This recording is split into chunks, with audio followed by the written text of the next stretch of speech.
శ్రోతలకు నా హృదయపూర్వక నమస్కారములు. మన శ్రోతలలో ఒక సోదరి ప్రశ్నను పంపటం జరిగింది. ఆ ప్రశ్న, రమణ మహర్షి, రామకృష్ణ పరమహంస వీరిద్దరికీ కూడా దేహభావన లేదు. వారికి ఇద్దరికీ క్యాన్సర్ వచ్చింది. ఇద్దరు వైద్యాన్ని వద్దు అనేవారు. దేహాన్ని సామాన్యంగా అంటే దేహం మీద అతి వ్యామోహము లేకుండా ఉండాలి అని వారి సందేశమా? ఒక వ్యక్తికి ఒక వ్యాధి ఏదో ఒకటి వచ్చింది అనుకుందాం. అయితే ఆ వ్యక్తి వైద్యం చేయించుకుంటే ఆ వ్యాధి అనగా క్యాన్సర్ అనుకుందాం. అయితే అది ఆ వైద్యం వల్ల కొంతవరకు నయమవుతుంది.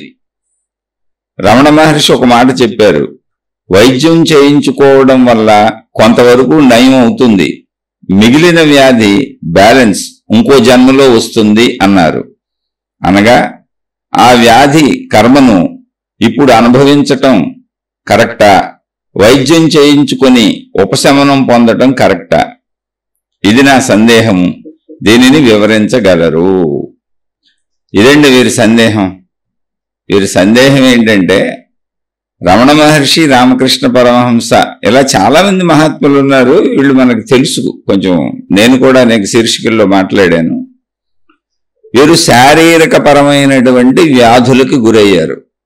వీరే కాదు, వివేకానందుడు శారీరక పరమైన వ్యాధులకు గురయ్యారు. శంకరాచార్యులు వారు శారీరక పరమైన వ్యాధులకు గురయ్యారు. అసలు మీరు ఏ మహాత్ముడు చరిత్ర తీసుకున్నా శారీరక పరమైనటువంటి వ్యాధులకి గురి అవ్వని మహాత్ములు బహుశా ఉండకపోవచ్చు. ఏదో ఒక రకమైన శారీరక బాధలు అందరూ పడ్డారు. అయితే రమణ మహర్షికి చేతి మీద క్యాన్సర్ పుండు వచ్చింది, రామకృష్ణ పరమహంసకి గొంతులో క్యాన్సర్ పుండు వచ్చింది. ఇక్కడ మన సోదరు వీరు అనేది ఏంటంటే, వారికి దేహభావన లేదు, వాళ్ళు వైద్యం వద్దన్నారు అని ఆవిడ అంటున్నారు. వాళ్ళు వైద్యం వద్దనలేదండి, చరిత్రలు జాగ్రత్తగా చదువుకోవాలి. వైద్యం వద్దు అంటే రమణ మహర్షికి 3 సార్లు ఆపరేషన్ చేయరు. రమణ మహర్షికి చాలాసార్లు వైద్యం చేశారు, అనేక మంది డాక్టర్లు చూశారు. ఆయనకి తెలిసినటువంటి మామూలు వైద్యాలు కూడా ఆయన చేసుకునేవారు. ఏదన్నా గొంతు నొప్పి అలాంటివి వచ్చినప్పుడు కరక్కాయలు అరగ తీసుకునేవారు, మోకాళ్ళ నొప్పులకి ఏదన్నా ఆయిల్స్ రాసుకునేవాళ్ళు. శారీరక బాధలకు ఉపశమనం కలిగే విధానం ఉంటే ఆయన చూసుకున్నారు. ఇప్పుడు రమణ మహర్షి గురించి నేనే చెప్పాను, 3 సార్లు డాక్టర్లు మత్తు లేకుండా ఆపరేషన్ చేశారు అని. అది వైద్యం చేయడం కదా. అంటే కొన్ని రకాల భావనల్ని మనం తయారు చేసుకుంటున్నాం. అందులో మనం ఎప్పుడు ఏదో ఒక మహిమని, మాయని, ఇటువంటి వాటిని చూడాలనుకుంటున్నాం. అంటే మనం కాదు, మనకు నేర్పే గురువులు, ఆ పుస్తకాలు రాసేవాళ్ళు అందరూ కూడా ఒక సహజత్వానికి భిన్నంగా ఏదో గొప్పతనాన్ని చూడాలి. ఆ గొప్పతనం ఎక్కడో ఉంది, మనం సామాన్యులు. ఏదో ఒక గొప్పతనం, ఒక మహిమ, దేన్నొక దాన్ని ఆపాదించుకొని దాన్ని దేవుడని, గురువని, మహాత్ముడని, మతమని ఇలా దానికి ఒక గొప్పతనం ఆపాదించి దాన్ని ఆకాశంలో పెట్టేసి, మేము మామూలుగా బ్రతికేస్తాం, మీరు ఆకాశంలో ఉండండి, మేము మిమ్మల్ని పూజించుకుంటూ కోరుకుంటూ ఉంటాం, మీరు ఎన్ని బాధలైనా పడండి, మీకు అసలు దేహభావం లేదు, మీకు బాధలు ఉండవు, మీకు కష్టాలు ఉండవు, మీకు కన్నీళ్లు ఉండవు అని మేము భావించుకుంటూ మిమ్మల్ని నిరంతరం కోరుకుంటూ మేము బతికేస్తాం. ఇది ఒక చిత్రమైనటువంటి విధానంలో మన జీవన విధానం సాగుతూ ఉంటుంది. నేను ఎవరిని మహాత్ముల్ని తక్కువ చేయట్లా.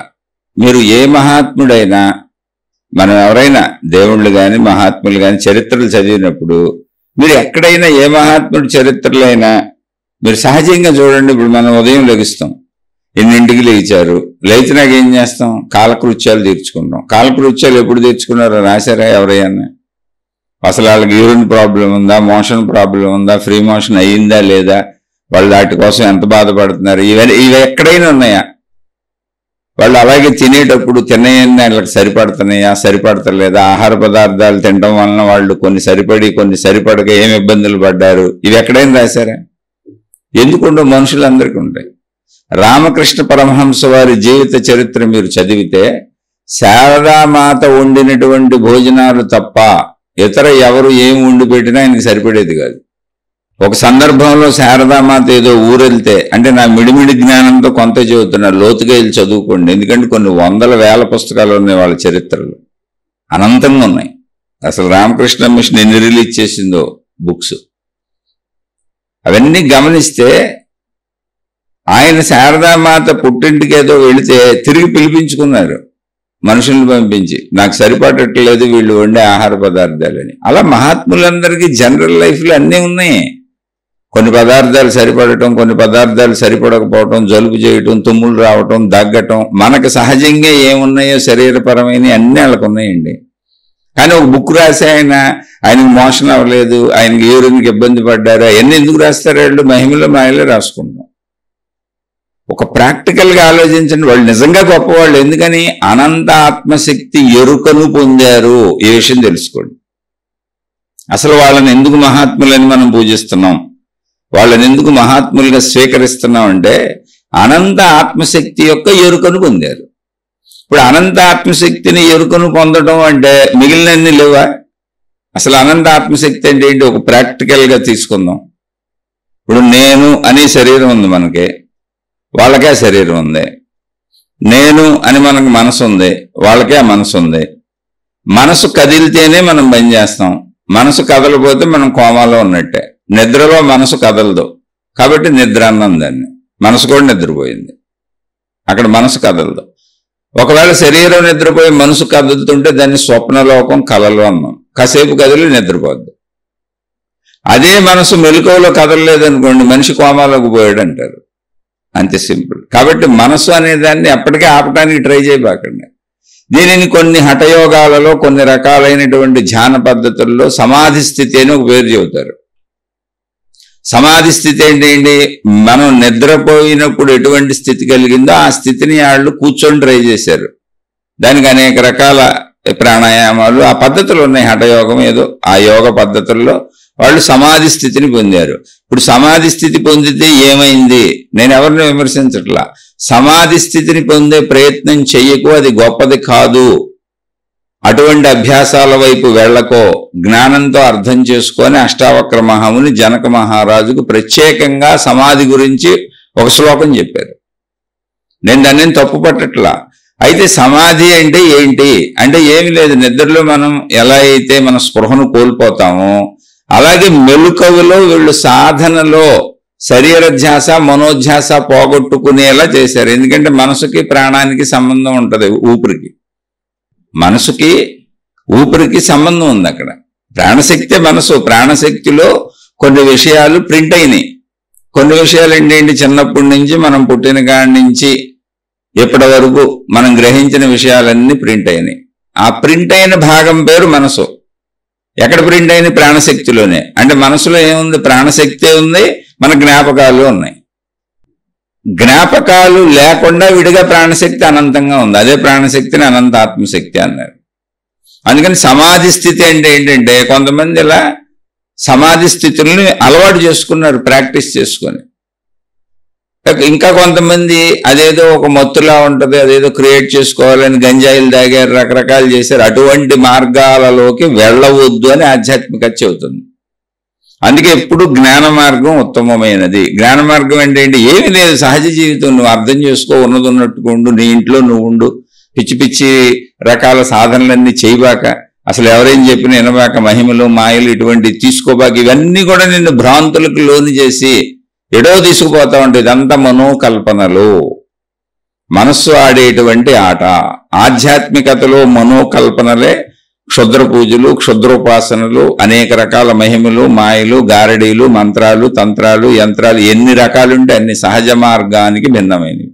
సహజ మార్గం అంటే ఏంటి? ఏమీ లేదు, మనం ఒక సాధారణ మనిషి. మొత్తం మానవ జాతిలో శరీరం ధరించిన వాళ్ళందరూ అలాగే ఉంటారు, సాధారణ మనుషులే. అందరికీ శరీరం ఒకలానే ఉంటుంది. ఇప్పుడు అదే మాట్లాడుకుంటున్నాం. మహాత్ములకి మనకి ఏంటి తేడా, జీవన్ముక్తులకి మనకి ఏంటి తేడా, దేవుడని మనం పూజిస్తున్న వాళ్ళకి మనకి ఏంటి తేడా అంటే శరీరం ధరించిన సంగతి నేను చెప్పేది. శరీరం ధరించి భూమి మీద జీవించి దేవుళ్ళని పూజింపబడుతూ, మహాత్ములని పూజింపబడుతూ, మహనీయులని పూజింపబడుతూ ఉన్నటువంటి వాళ్ళకి ఏంటి తేడా? వాళ్ళ చరిత్రలు చదువుకునేది ఎందుకు వాళ్ళని మనం అనుసరిస్తున్నాం? ఎందుకు అనుసరించాలి అంటే శరీరం మనలాగానే ఉంది, మనసు మనలాగానే ఉంది, అంత బాగానే ఉంది. ఇప్పుడు మనకేం తెలుసు? శరీరము మనసే తెలుసు మనకి. కానీ ఈ శరీరాన్ని మనసుని నిలుపుతున్నదేంటి? ప్రాణశక్తి. మనసు ఎలా ఏర్పడింది? శరీరము అనుభవించిన గ్రహించిన విషయాలు ప్రాణశక్తిలో ప్రింట్ అవడం వలన ఆ ప్రింట్ అయిన ప్రదేశాన్ని మనసు అన్నాం. ఇందాక అదే చెప్పాను.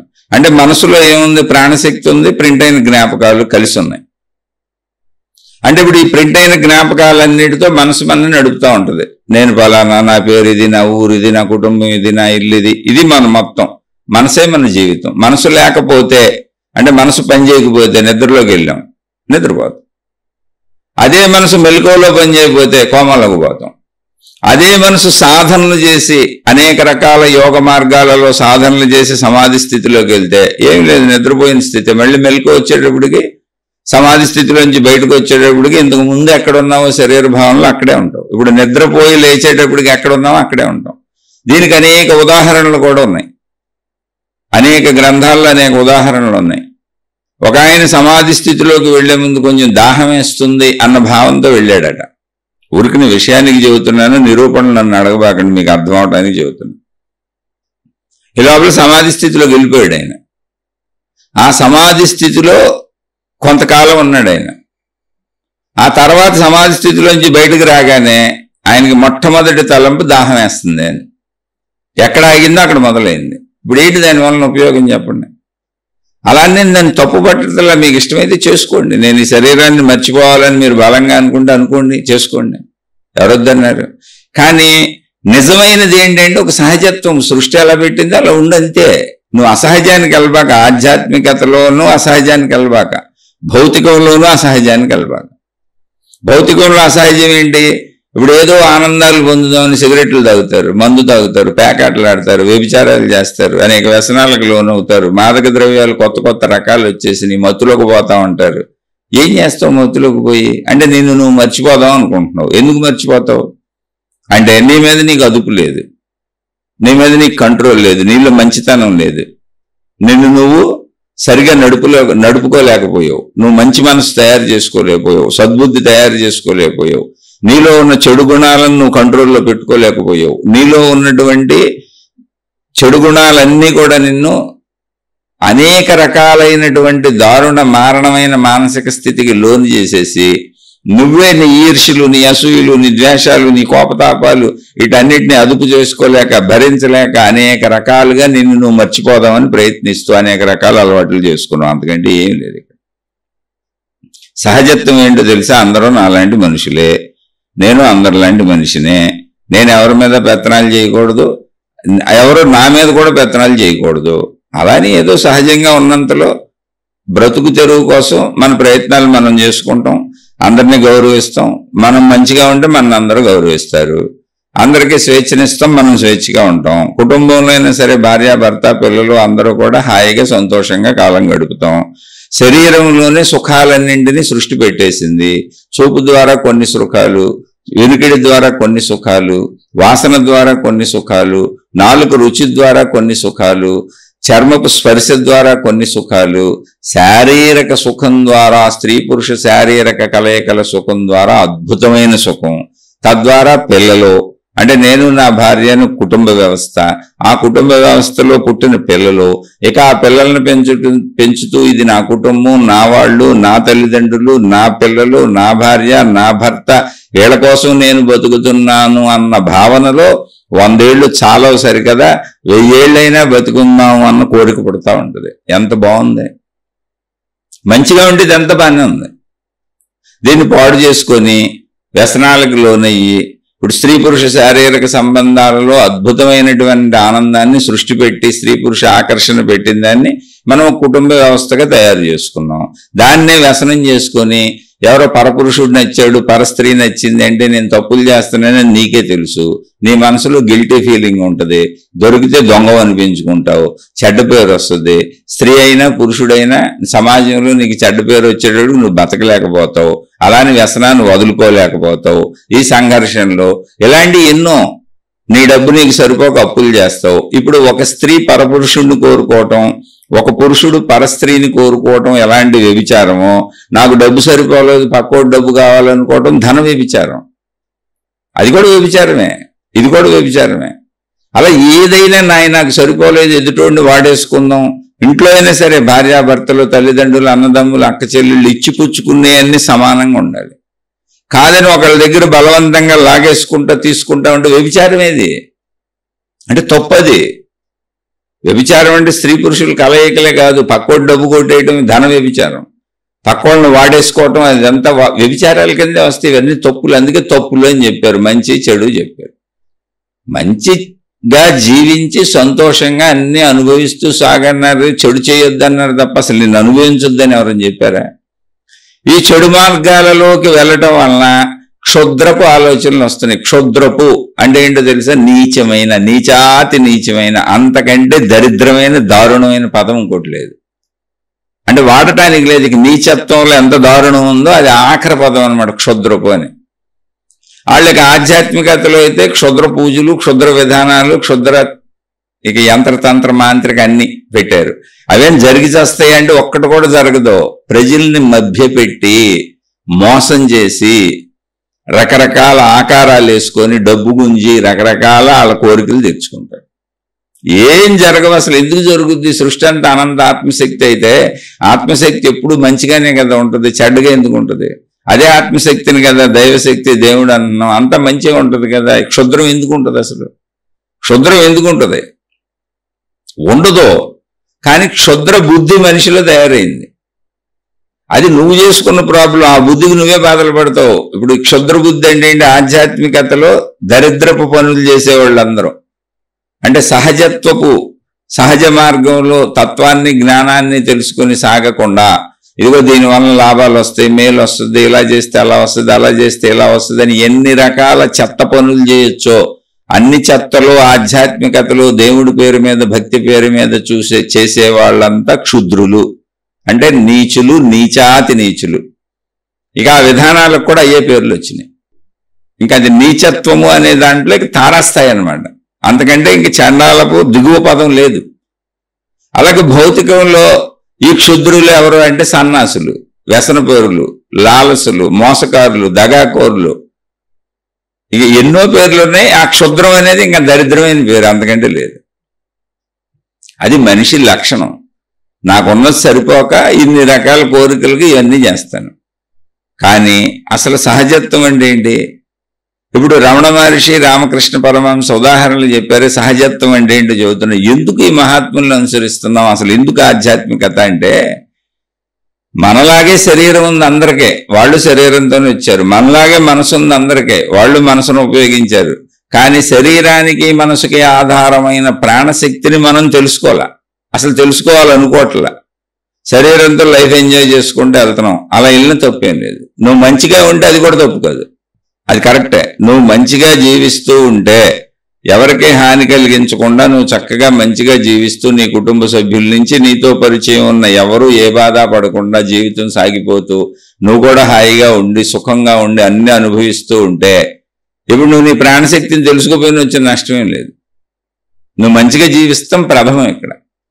అది మంచి జీవితమే, హాయిగా జీవించేయండి. అలా అదే తెలుస్తుంది ప్రాణశక్తి. ఎందుకని ఉన్నది అదే, ఎప్పటికైనా తెలుస్తుంది. అందరూ అటే వెళ్తారు, తెలియకుండా ఉండే ఛాన్సే లేదు అసలు. నువ్వు మంచిగా ఉండి అదే తీసుకుపోద్ది, దారి అదే. అంటే అది ఎంత సహజంగా తీసుకుపోద్ది అంటే, మన శరీరం ఉంది, చిన్నప్పుడు పుట్టాం, పుట్టిన కాడి నుంచి శరీరం ఎదగడానికి నువ్వేమన్నా ట్రై చేస్తున్నావా? శరీరం ఎదగాలని. ఇప్పుడు మగవాళ్ళకి మీసాలు గడ్డాలు వస్తాయి, ఆడవాళ్ళకి పెరుగుతున్న కొందికి ఒక వయసు వచ్చేటప్పటికి శరీర అవయవాల్లో మార్పులు వస్తాయి, కొత్త అవయవాలు వస్తాయి. ఇవన్నీ నువ్వు ట్రై చేసావేంటి? నువ్వేమైనా సాధన చేస్తే వచ్చినాయి ఏంటి?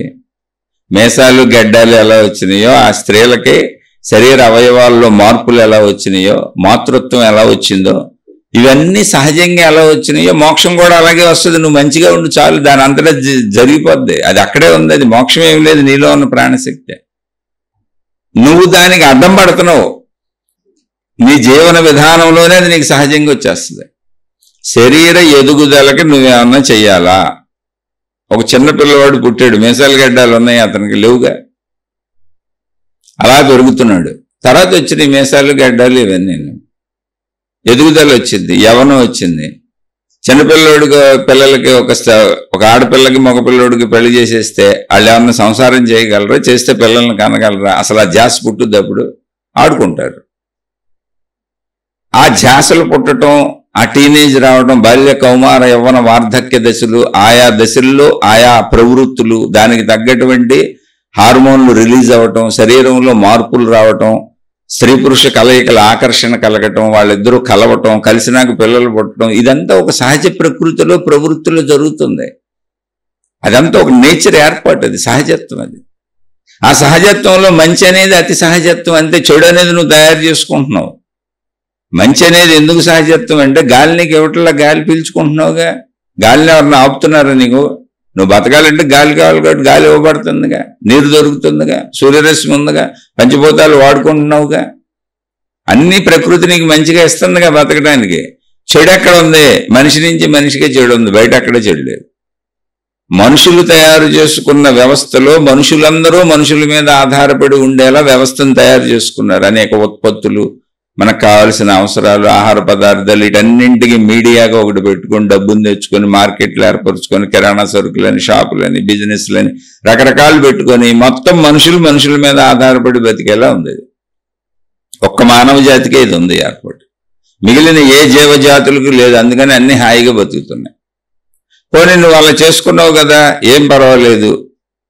పోనీ అది నాగరికత అనుకో, డెవలప్మెంట్ అనుకో, జంతువుల నుంచి అభివృద్ధి చెందామనుకో, అందులో చెడు ఎందుకు చేస్తున్నావు? అందరూ నాలాంటి మనుషులే అనుకున్నప్పుడు అసలు చెడు చేయడానికి ఛాన్స్ లేదు కదా. మొత్తం సృష్టి అంతా మంచిగానే నడవాలి, మంచిగా నడుస్తుంది.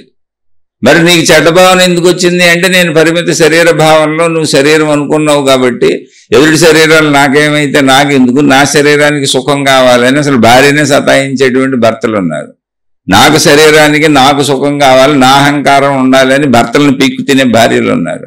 తల్లిదండ్రులను పీక్కు తినే పిల్లలు ఉన్నారు. పిల్లలను పీక్కు తినే తల్లిదండ్రులు ఉన్నారు. ఎవరికాడు నాదే అని ఒక కుటుంబంలో నేను ఇంత ఏడిస్తే పక్క కుటుంబాలకు ఇంకేముంటుంది? ఇక దొంగలు, దోపిడీదారులు, కూనీకోర్లు, హంతకులు, మానభంగాలు చేసేవాళ్ళు అయితే ఏమీ లేదు, మనుషుల మీద పడి మృగాల్లాగా పీక్కు తిని చంపేస్తున్నారు. డబ్బుల కోసం వీటి కోసం చంపేసి ఎత్తుకుపోతున్నారు. కోరికొస్తే ఎత్తుకుపోయి మానభంగాలు చేసేస్తున్నారు. జంతువులు చేసే పని ఇంతే. జంతువులు ఇలా చెయ్యవు అసలు. ఇప్పుడు జంతువుకి కోరిక కలిగింది అనుకోండి, ఏ జంతువుతో అయినా తీర్చేసుకుంటుంది. అయిపోయింది, అంతే, అక్కడికి ఆ స్టోరీ అయిపోయింది. జంతువులకి మనలాగా లేదు ఎత్తుకుపోవటం, ఏం చెయ్యవయ్యి. క్రూర జంతువులు సాధు జంతువులను చంపుకు తినడం అనేది సృష్టిలో పెట్టబడిన నియమం. అది ఎందుకని అడిగే హక్కు మనకు లేదు, అది మనకు తెలియదు. అది మాంసాహార జంతువులు అంతే. కాబట్టి వాటి జీవితం అంతా సహజంగానే ఉంది. మొత్తం మానవుడు తప్ప ప్రకృతి అంతా బ్రహ్మాండం వంటి సహజత్వంలో వెళ్తుందండి. మీరు సునామీలు రానివ్వండి, భూకంపాలు రానివ్వండి, ప్రళయాలు రానివ్వండి, ఏదైనా జరగనివ్వండి, అది ప్రకృతిలో జరగవలసిన విధానంలో అన్ని ప్రకృతి ప్రకారమే సాగుతున్నాయి. అన్ని ప్రకృతిలో జరగవలసినవి జరుగుతున్నాయి. అవన్నీ ప్రకృతి రీత్యా మంచే. అదేంటంటే మనకి హాని, నువ్వు హాని అనుకుంటున్నావు అంతే. అనంత విశ్వవ్యాప్త ప్రకృతిలో మనకేం తెలుసు దాని గురించి? నువ్వు ప్రకృతిని అంగీకరించడం తప్ప అందులో కూర్చొని నువ్వు చేయగలిగింది ఏంటి? వెళ్ళిపోయే రైల్లో ఎక్కి కూర్చున్నావు. నీకు నచ్చిన చోటల్లో ఆగు, కొంచెం స్పీడ్ తగ్గించండి, కొంచెం స్పీడ్ పెంచండి, అబ్బో సౌండ్ ఎక్కువ వస్తుంది, కొంచెం స్లోగా వెళ్ళండి, సౌండ్ రాకుండా వెళ్ళండి అంటే నీవు చెప్పినట్టు వెళ్తుంది ఆ ట్రైన్. ఎగిరే విమానంలో కూర్చున్నావు, అది ఎగురుతో వెళ్ళిపోతుంది. ఇంకా నువ్వు చెప్పినట్టు అక్కడేం కుదరదు. దాని నియమం, దాని పద్ధతి, దాని విధానం ప్రకారం అది వెళ్ళిపోద్ది. నువ్వు అది ఆగిన చోట దిగు అంతే. లేదంటే నాకు టెన్షన్ వచ్చేస్తుంది, విమానంలోంచి మధ్యలో దిగిపోతాను, రైల్లోంచి మధ్యలో దిగిపోతాను, ఆపడండి. ఎవడు ఆపడు అక్కడ. దాని కొన్ని పద్ధతులు, విధానాలు ఉన్నాయి. అలాగే సృష్టి దాని పద్ధతిలో అది పోతుంది. నువ్వు ఏదైనా చెప్పుకో మంచి చెడు అని. సృష్టి మొత్తం ఎప్పుడు మంచిగా ఉందండి. ఎందుకు మంచి ఉందో కూడా చెబుతున్నా. ఏమంటే ప్రళయాలు మంచి ఏంటి, భూకంపాలు మంచి ఏంటి, సునామీలు మంచి ఏంటి, అసలు ఇన్ని రకాల ప్రకృతి వైపరీత్యాలు జరుగుతాయి, అవన్నీ మంచి ఏంటి అని మీరు అనొచ్చు. ఇక్కడ మంచి చెడు కాదు. అసలు జననం నీది కాదు, పుట్టుకు నీది కాదు, పుట్టుకు నీకు సృష్టి ఇచ్చింది. మరణం నీది కాదు, తీసుకెళ్ళిపోయేది సృష్టి.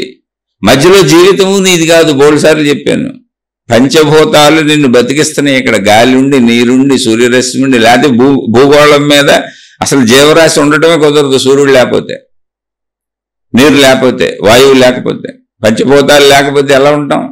జీవరాశి ఉండదు. కాబట్టి మనం ఉండటానికి అన్నీ సమకూర్చింది. మనం ఆ ప్రకృతిలో ఒక భాగం. జీవితం ప్రకృతి, జీవితం ఇచ్చింది ప్రకృతి, జీవితం తీసుకునేది ప్రకృతి, మధ్యలో జీవించడానికి అవసరమైన అన్ని సమకూర్చేది ప్రకృతి. ఇప్పుడు నీదే ఉంది అందులో. అది ప్రళయమైనా, అది సునామీ అయినా, అది భూకంపం అయినా, లేదా నువ్వు ఉండడానికి అవసరమైన వనరు వసతు సమకూర్చినా అదంతా ప్రకృతిదే. నువ్వు కూడా ప్రకృతి ఆస్తి. నువ్వు ప్రకృతిలో ఒక ధూళి రేణువు. నువ్వు విడిపోయి నేనేదో అనుకోని ప్రకృతి వేరు నేను వేరు అనుకుంటే ప్రకృతిలో నువ్వు కలిసిపోయి ఉన్నటువంటి ఒక ధూళి కణం అంతే. నువ్వు ప్రకృతి ఆస్తి, ప్రకృతి సొంతం. ప్రకృతి నిన్ను తనుగా భావించుకుంటుంది, వేరుగా భావించుకోదు. నువ్వు ప్రకృతిని వేరుగా భావించుకుంటున్నావు, కారణం శరీర భావన. అందువలన ధర్మాధర్మాలని నువ్వు నీ వరకే చూసుకున్నావు.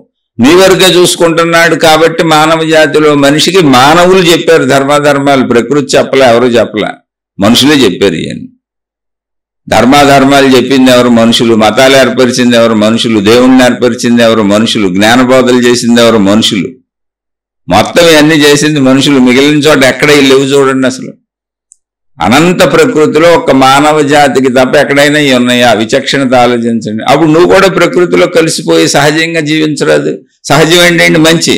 ఎందుకు మంచి? అందరూ నాలాంటి వాళ్లే కదా. ఇందులో గొప్ప విశేషం ఏంటి? అందరూ నాలాంటి మనుషులే అయినప్పుడు మంచిగానే కదా ఉండాలి. నేను వాళ్ళతో మంచిగా ఉండాలి, వాళ్ళు నాతో మంచిగా ఉండాలి. స్త్రీ పురుష వ్యవస్థ అనేది ప్రకృతి చేసింది కాబట్టి అస్తవ్యస్తంగా జంతు ప్రవృత్తిలాగా జీవించకుండా ఇప్పుడు స్త్రీ పురుషులు కలిసి స్త్రీకి గర్భం వచ్చేసి పిల్లల్ని కనేసి ఆ పిల్లలకి తండ్రి ఎవరో తెలియక, తల్లి ఎవరో తెలియక, ఎవరు పెంచాలో తెలియక ఎక్కడో పారేసి వాళ్ళు సరిగ్గా పెరిగి పెరక్క ఇలా కొన్ని వేల లక్షల సంవత్సరాలు గడిస్తే జ్ఞానం ఉంది కనుక మనిషికి, మిగిలిన జంతువులకి జ్ఞానం లేదు. అందుకే జంతువులు ఇప్పటికీ అలాగే సాగుతూ ఉంటాయి, ఏదో ప్రయత్నించుకుంటాయి. జ్ఞానం ఉంది కనుక మనిషి ఏం చేశాడంటే, కాదు ఇది ఒక వ్యవస్థగా తయారు చేసుకుందాం, బాధ్యతాయుతంగా ఉందాం, అలా రోడ్ల మీద పారేయటం కాదు, అలా స్త్రీల పట్లైనా పిల్లల పట్లైనా పురుషుల పట్లైనా ఎవరి పట్లైనా అందరం బాధ్యతాయుతంగా ఉందామని మొత్తం మానవ సమూహం ఏర్పరచుకున్నటువంటి బాధ్యతాయుతమైన వ్యవస్థ కుటుంబ వ్యవస్థ. మనం ఏర్పరచుకున్నది కాబట్టి మనమే రూల్స్ పెట్టుకున్నాం, మంచి చెడు ఇదే ధర్మాలు అని. అందుకని మంచిగా ఉండి, అంతే సింపుల్. దేశకాల పరిస్థితుల ధర్మాలను పాటించు, ఇది సహజత్వం. అంతే తప్ప నిరంతరం పలానా దేవుణ్ణి అలా పూజించు, ఇలా అర్చించి, మొక్కులు మొక్కుపోయి చెయ్యి, మతంలో ఇచ్చే, ఆ మతంలో ఇచ్చే, అక్కడికి వెళ్ళు ఇక్కడికి వెళ్ళు, నీ కోరికలు తీరిపోతాయి, నీ అన్ని తీరిపోతాయి, నీకు అన్ని వశీకరణం అయిపోతారు, స్త్రీలు నీకు వశీకరణం అయిపోతారు, పురుషులు నీకు వశీకరణం అయిపోతారు, నీకు డబ్బు వచ్చేస్తుంది, నీకు అన్ని నిరంతరం నిన్ను పిచ్చోడిని చేసేస్తున్నారు, వ్యసనపరుణ్ణి చేసేస్తున్నారు. అది అసలు ఆధ్యాత్మికం కాదు, భక్తి కాదు. అలా చెప్పేవాళ్ళు అందరూ మోసగాళ్ళు, మోసకత్తులు. నేను ఈ వాక్యానికి ఎప్పుడు కట్టుబడి ఉంటాను. ఎవరైనా సరే నువ్వు ఇది చేస్తే నీకు జరుగుతాయి, లాభాలు వస్తాయని దేవుడి పేరు మీద చెబుతున్న వాళ్ళందరూ నిన్ను వ్యసనపరుణ్ణి, వ్యసనపరురాల్ని చేసేస్తున్నారు. ఎందుకు? నీకు ఏం చేసుకుంటావు అవన్నీ? నీకున్నదాంతో, నీ తెలివితో, నీ ప్రజ్ఞతో ఏదుందో దాంతో హాయిగా బతుకు. అసలు నీ శరీరంలో సౌఖ్యం ఉండాలి కానీ శరీరంలోనే సృష్టి సౌఖ్యం పెట్టేసింది.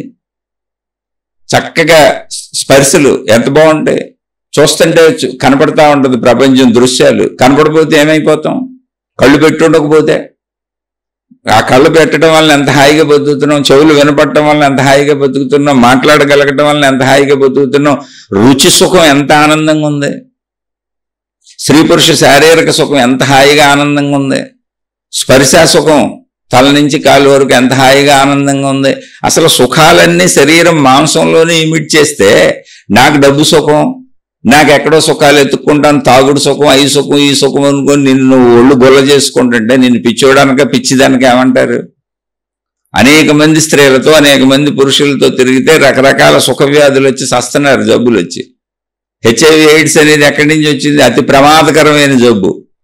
ఏమి లేదు, ఇమ్యూనిటీ డిజార్డర్. ఒకసారి అంటిందంటే అలా చచ్చిపోతా ఉంటావు అంతే.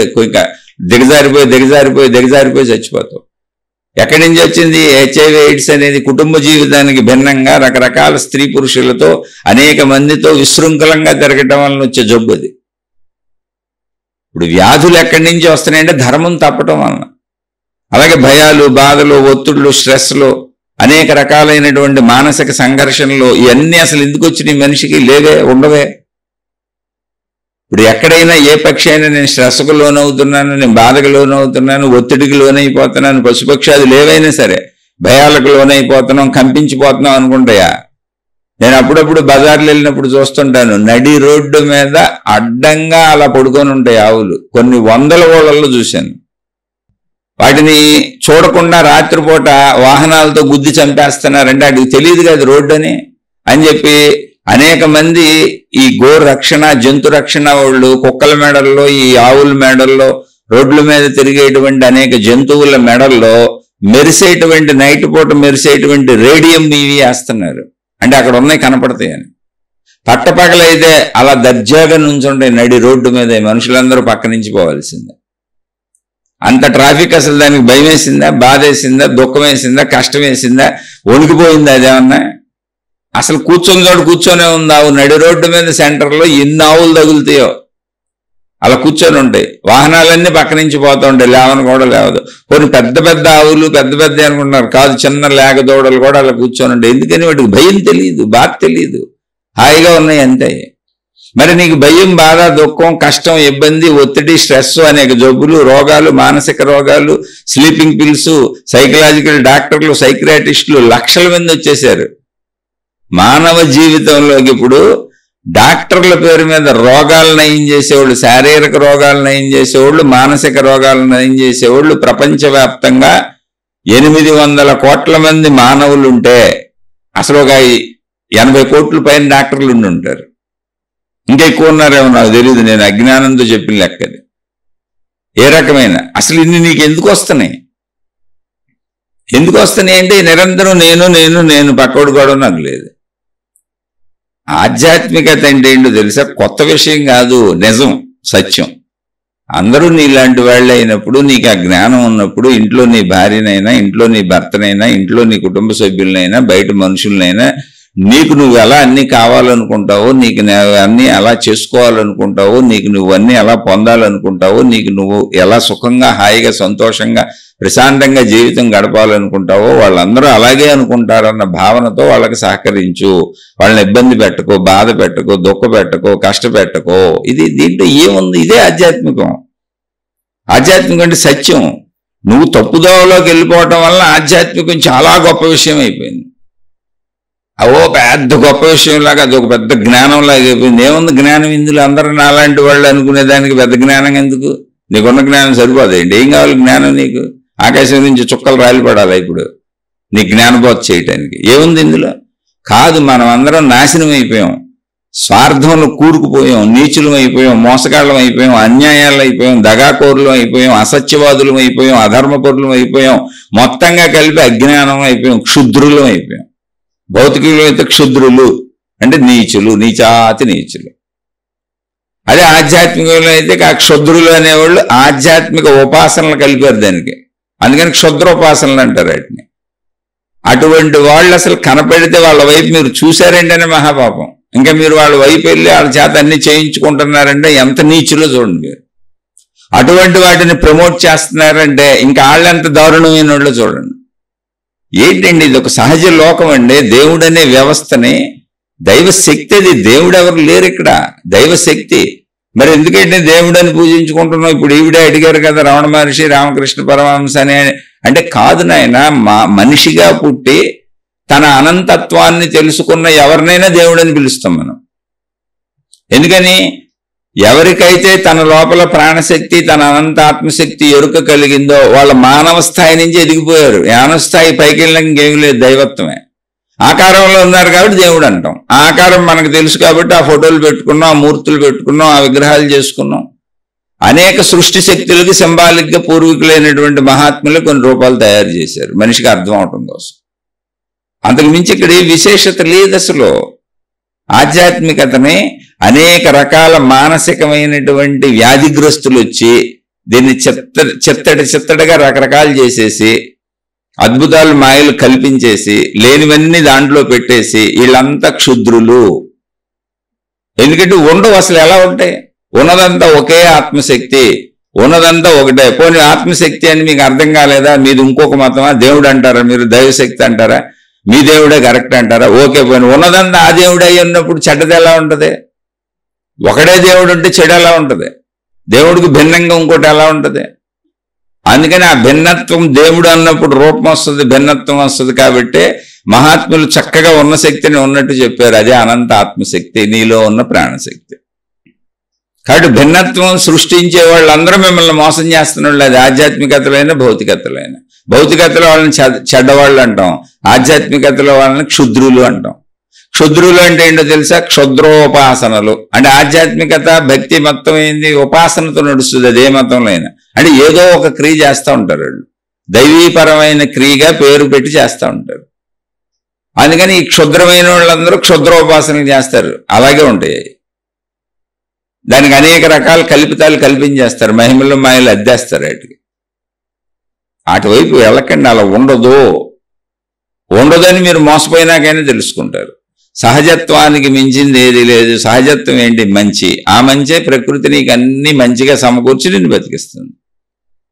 మా మంచి లేకపోతే ప్రకృతిలో నీకు అన్ని దొరకవు అసలు. ఇప్పుడు అన్నీ ఏంటంటే గాలి దొరకదు కదా. నువ్వు అన్నీ అంటే డబ్బు అనుకుంటావు, సుఖాలు అనుకుంటావు, ఎదురింటి ఆవిడ నాతో గడపాలనుకుంటావు, ఎదురింటి ఆయన మాతో తిరగాలనుకుంటావు, దొరికిన వాళ్ళందరూ నాకు దొరకాలి, అది మంచి అనుకుంటావు, అందరినీ నేను మోసం చేయాలి, అది మంచి అనుకుంటావు, ప్రపంచంలో ఉన్న డబ్బు అంతా నా మీద పడిపోవాలి, అది మంచి అనుకుంటావు. అది కాదు మంచి అంటే.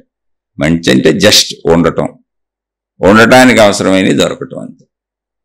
జస్ట్ ఉండటానికి ఏం కావాలి? గాలి కావాలి, తెలుసుకో, ఫ్రీ. నీరు కావాలి, దొరుకుతుందిగా, తాగు. సూర్యుడు కావాలి, వస్తున్నాడు వెళ్తున్నాడు, లిమిట్గా చేసుకుంటున్నాడు. ఆయన ఉష్ణోగ్రత పెరిగిపోకుండా తరిగిపోకుండా ప్రకృతి ఏర్పాటు చేసుకుంటుంది. ఎక్కువైతే మనం మాడిపోకుండా, తక్కువైతే చల్లబడి చచ్చిపోకుండా. అలా చక్కగా పంచిపోతాలన్నీ దొరుకుతున్నాయి. ఆహార పదార్థాలు పండుతున్నాయి. ఏదో మనం ఒక వ్యవస్థ ఏర్పాటు చేసుకున్నాం. నీ శక్తిని బట్టి పని చేసుకుని వచ్చిన డబ్బులతో దొరికితే తిని. ఎందుకు దొరకదు? భిక్షగాడికి కూడా దొరుకుతుంది అక్కడ. కాదండి నా కోరికలకు అంతు లేదంటే క్షుద్రము. మళ్ళీ అదే క్షుద్రము.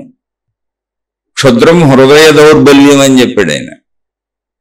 హృదయ దౌర్బల్యం ఇది భగవద్గీతలో కృష్ణ భగవానుడు చెప్పాడు. ఆ క్షుద్రం అనే పదమే నెగిటివిటీ పదం అన్నమాట. నాకు సరిపోదంటే ఏంటి? అసలు సరిపోదనే పదం వాడకం. సరిపోవటానికి అంత ఏంటి? ఇక్కడ సరిపోవటం ఉండదు. నీకు ఏది దొరికిందో అది సరిపెట్టుకోవటం ఉంటుంది. అది సరిపోయింది నీకు, అందుకే ప్రకృతి అంతే నీకు ఇచ్చింది, చాలు. ఎక్కువ డబ్బుంటే ఏం చేస్తావు?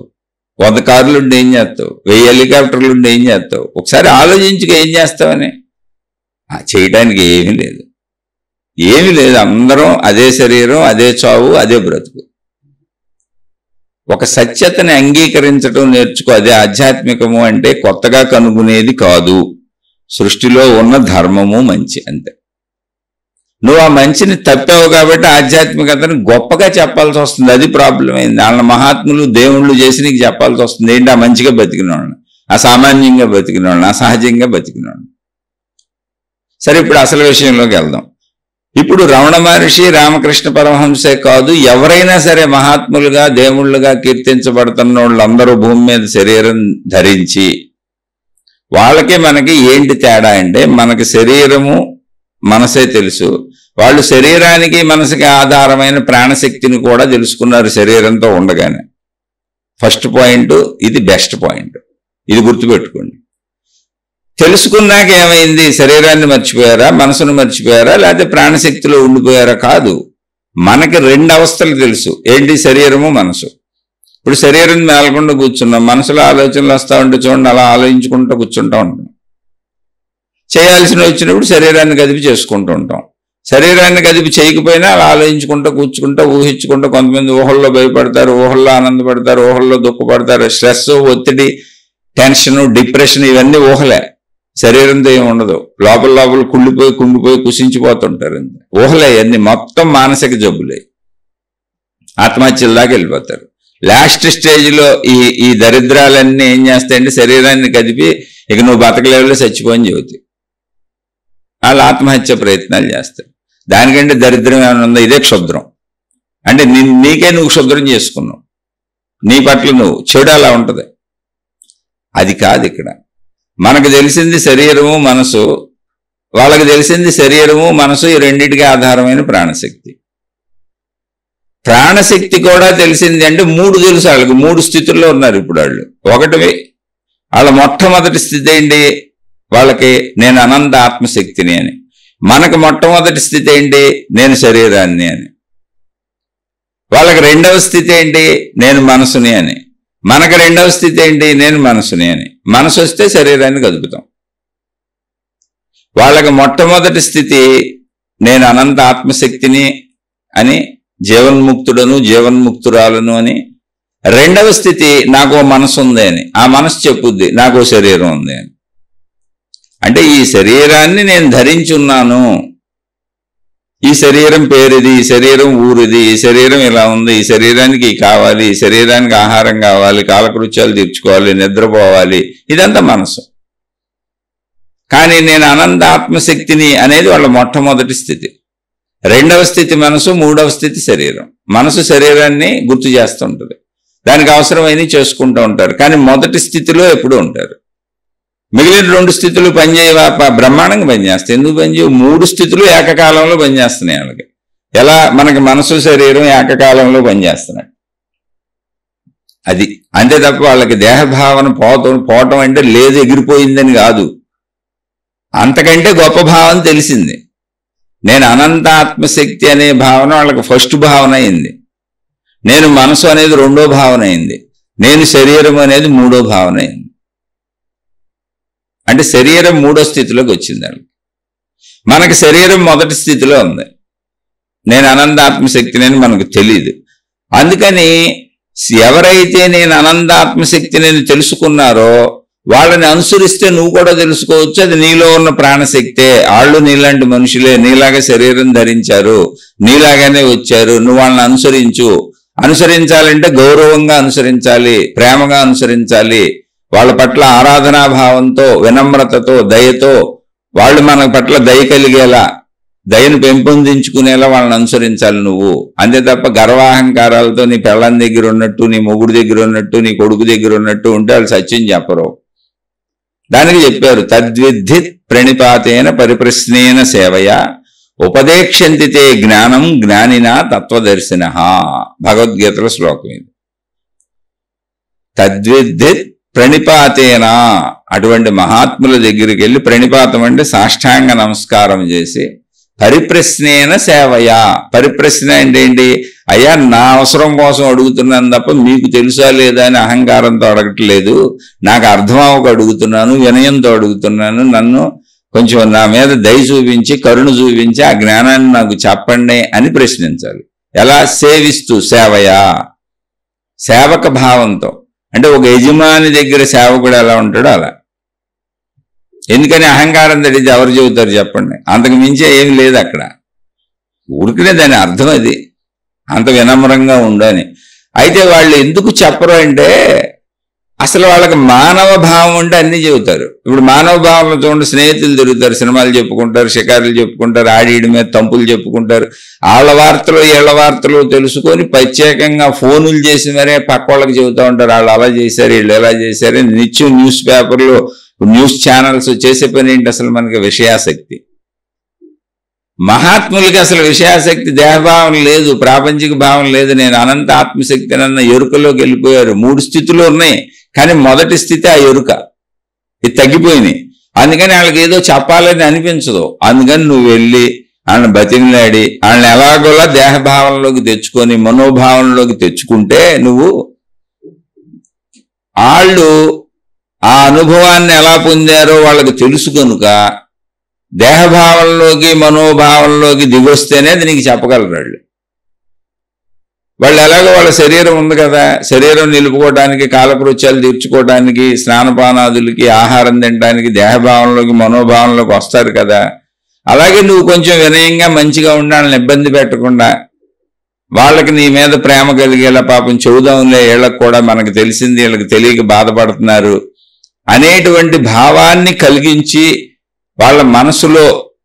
వాళ్ళ మనస్సులోకి వచ్చి దేహంలోకి వస్తే అప్పుడు ఆలోచించి నీకు వాళ్ళు పొందిన విధానం చెప్పగలుగుతారు. అందుకని అలా ఉండమని చెప్పారు. అంతే తప్ప వాళ్ళు ఏదో దాసేసుకుంటారని కాదు. అసలు వాళ్ళకి ఈ మనోదేహ భావాలలో తక్కువ ఉంటారు. నేను అనంత ఆత్మశక్తిని అన్న భావంలో ఎక్కువ ఉంటారు.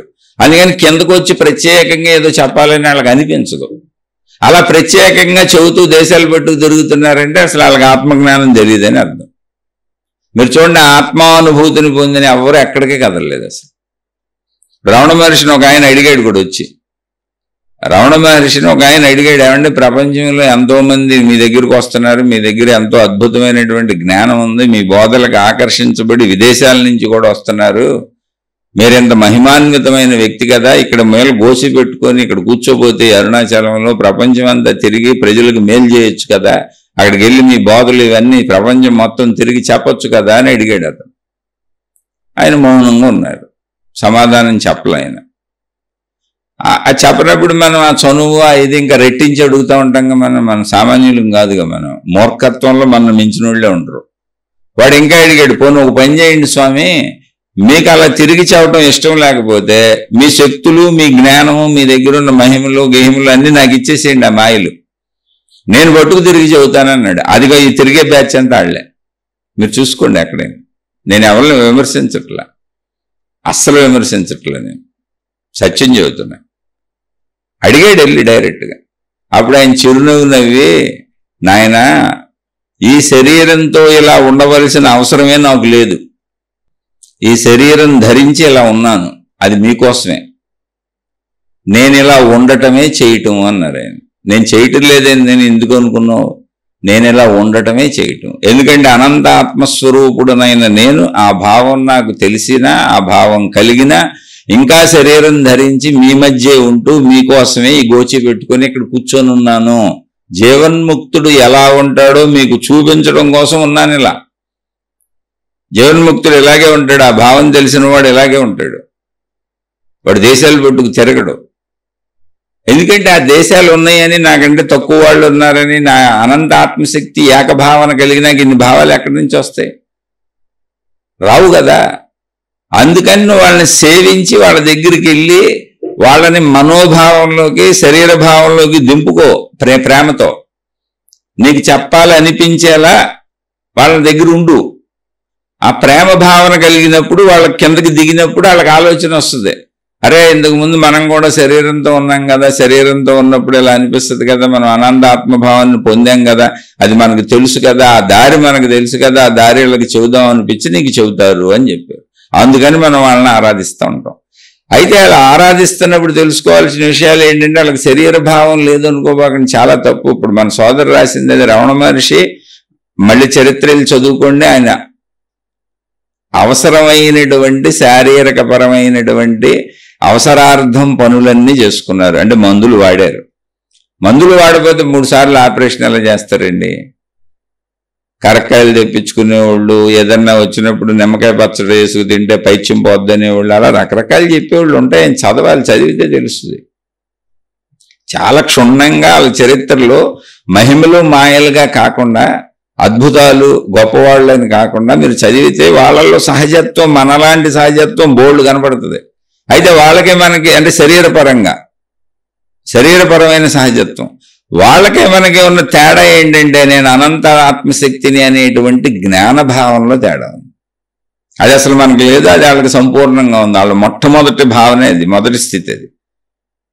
మనకి శరీరం మొదటి స్థితి, వాళ్ళకి శరీరం 3వ స్థితి. వాళ్ళకి మొదటి స్థితి నేను అనంత ఆత్మశక్తి. నేను సేమ్ రామకృష్ణ పరమహంస కూడా అంతే. అనేక మందులు వాడారు, మందులు తెచ్చుకునేవాళ్ళు, ఆయన భక్తుల్లోనే మందులు ఇచ్చేవాళ్ళు ఉండేవాళ్ళు. అయితే ఈ క్యాన్సర్లు తగ్గే కాదు, ఇప్పుడు వచ్చినా కూడా క్యాన్సర్లు తగ్గవు. ఇప్పుడు వివేకానందుడు బోల్డ్ బాధలు పడ్డారు ఆయన. అసలు చివరిలో వివేకానందుల వారు హై బీపీకి నరాలు అవి చిట్లు పోయి చనిపోయారని కూడా చెబుతారు. మరి అది ఎంతవరకు వాస్తవం నాకు సంపూర్ణమైనటువంటి జ్ఞానం దాని మీద లేదు. ఎన్నో బాధలు పడ్డారు. సింహగర్జన అని చెప్పి వివేకానందుల వారి ఆత్మకథ, వారు స్వయంగా చెప్పుకున్నటువంటి మాటలకు సంబంధించిన దాన్ని ఇదే ఛానల్లో పెట్టాను. సింహగర్జన అని ఉంటుంది, చూసుకోండి. 20 ఎపిసోడ్లు ఎన్నో ఉంటాయి. స్వయంగా వివేకానందుడు మాట్లాడిన మాటలయ్యి. అప్పుడు అందులో చూసుకోండి ఆయన ఎన్ని ఇబ్బందులు పడ్డారు, ఎన్ని బాధలు పడ్డారు, అన్నీ వచ్చినాయి. ఇంకొక మీకు తెలియని విషయం ఏంటి చెప్పిన, వివేకానందుల వారు రామకృష్ణ మిషన్ ఆయన స్థాపించిందే, రామకృష్ణ మఠ ఆయన స్థాపించిందే. కానీ చివరి రోజులలో ఈ వ్యవహారాలన్నీ చూసి ప్రాపంచికంలో తిరగటం, ఎందుకంటే అనంత ఆత్మానుభవం కోసం పరితపించేవాడికి మధ్యలో కలిగే భావన ఇది, దేహభావన. ప్రపంచాన్ని ఉద్ధరిద్దామని, ప్రపంచానికి ఏదో మేలు చేద్దాం చెబుదామని ఆ భావనతో తిరిగారు, చేశారు, అవన్నీ చెప్పారు. ఇన్స్టిట్యూషన్లు పెట్టారు, దానికి మనుషుల్ని ఏర్పాటు చేశారు, సోదర శిష్యుల్ని ఏర్పాటు చేశారు. కానీ ఆయన అనంత ఆత్మభావన జ్ఞాన భావనలోకి ఆయన మనసు ఓలలాడిపోతుంది, కింద ప్రాపంచిక దృష్టికి దిగటలా కిందకే. అందుకని ఆయన మొత్తం వదిలేసి నేను హ్యాపీగా మనశ్శాంతిగా ఉండదలిచాను చివరి రోజుల్లో అని చెప్పి ఆయన సంస్థని, ఆయన పెట్టిన సంస్థని ఆయనే వదిలేసి, అప్పుడున్నటువంటి ఆయన సరిగ్గా గుర్తులేదు నాకు, బ్రహ్మానంద స్వామి మరి ఎవరో అప్పుడున్న ఆయన, పేరు మర్చిపోయాను, మొత్తం హక్కులన్నీ ఆయనకి చట్టపరంగా అప్పచెప్పి అసలు ఎవరికి సంబంధం లేకుండా వేరే ప్రదేశానికి వెళ్ళిపోయి అక్కడ చిన్న చిన్న పక్షుల్ని జంతువుల్ని పెంచుకుంటూ చివరి రోజుల్లో కాలక్షేపం అలా చేశారు ఆయన. ఈ విషయం ఎంతమందికి తెలుసు? ఆయన అన్ని వదిలేసి వెళ్ళిపోయారు. ఎందుకనంటే ఈ మధ్యలో భావన ఏదో చేద్దాం అనిపిస్తుంది, కానీ అనంతాత్మ భావనలోకి వెళ్ళిపోతున్నప్పుడు నీకు ఈ ప్రాపంచిక స్పృహ ఇక అనిపించదు. ఎందుకని మొదటిది అనంతాత్మశక్తి భావన అయిపోతుంది. అందుకని అటువంటి మహాత్ముల్ని కొంచెం కిందకి దింపుకొని జ్ఞానం తెలుసుకోండి అని చెప్పారు అంతే. దానికి వాళ్ళని కొంచెం సేవించండి, ఆరాధించండి, కొంచెం వాళ్ళ దగ్గరగా ఉండండి. అంటే ఇవన్నీ ఎందుకు వినయంగా ఉండండి అని చెప్పడానికి ఇది చెప్పారు. అది వినయంగా ఉండటం అంతే తప్ప దేహభావన లేకపోవటం కాదు. కాబట్టి దేహానికి ఎవరికైనా దేహం ఉన్న ప్రతి వాళ్ళకే వాళ్ళ జీవన విధానాన్ని బట్టి వాళ్ళకి ఆదివ్యాధులు వస్తూనే ఉంటాయి. అందరికీ వస్తాయి, మహాత్ములకు వస్తాయి, దేవుళ్ళకి వస్తాయి, ఎవరికైనా వస్తాయి. కానీ సహజంగా పుస్తకాలలో మహిమలు మాయలు గొప్పతనాలు లేదా వాళ్ళు చెప్పిన జ్ఞానబోధలు రాస్తారు తప్ప నిత్య జీవితంలో జరిగేది రాయరు. నిత్య జీవితంలో ఇప్పుడు బ్రతుకుతున్న ప్రపంచంలో బతుకుతున్న ప్రతి మనిషికి అసలు నిత్య జీవితంలో యూరిన్ కానించి మోషన్ కానించి అన్ని ప్రాబ్లమే. మనుషులకి, చిన్నపిల్లల నుంచి పెద్దవాళ్ళ వరకు. ఓ రోజు వేడి చేసిందంటారు, ఓ రోజు చలువ చేసిందంటారు, ఓ రోజు జలుబు చేసిందంటారు. మనం తినే ఆహార పదార్థాలను బట్టి, మనం తాగే నీటిని బట్టి, మనం పీల్చే గాలిని బట్టి, వాతావరణాన్ని బట్టి మన శరీరం మారిపోతూ ఉంటుంది. అది నిత్యం జరుగుతూనే ఉంది, అది వాళ్ళకే జరిగింది. అవన్నీ పుస్తకాల్లో రాస్తే ఇప్పుడు ఒక్క మనిషి, ఇప్పుడు ఒక రమణ మహర్షిని తీసుకుందామండి.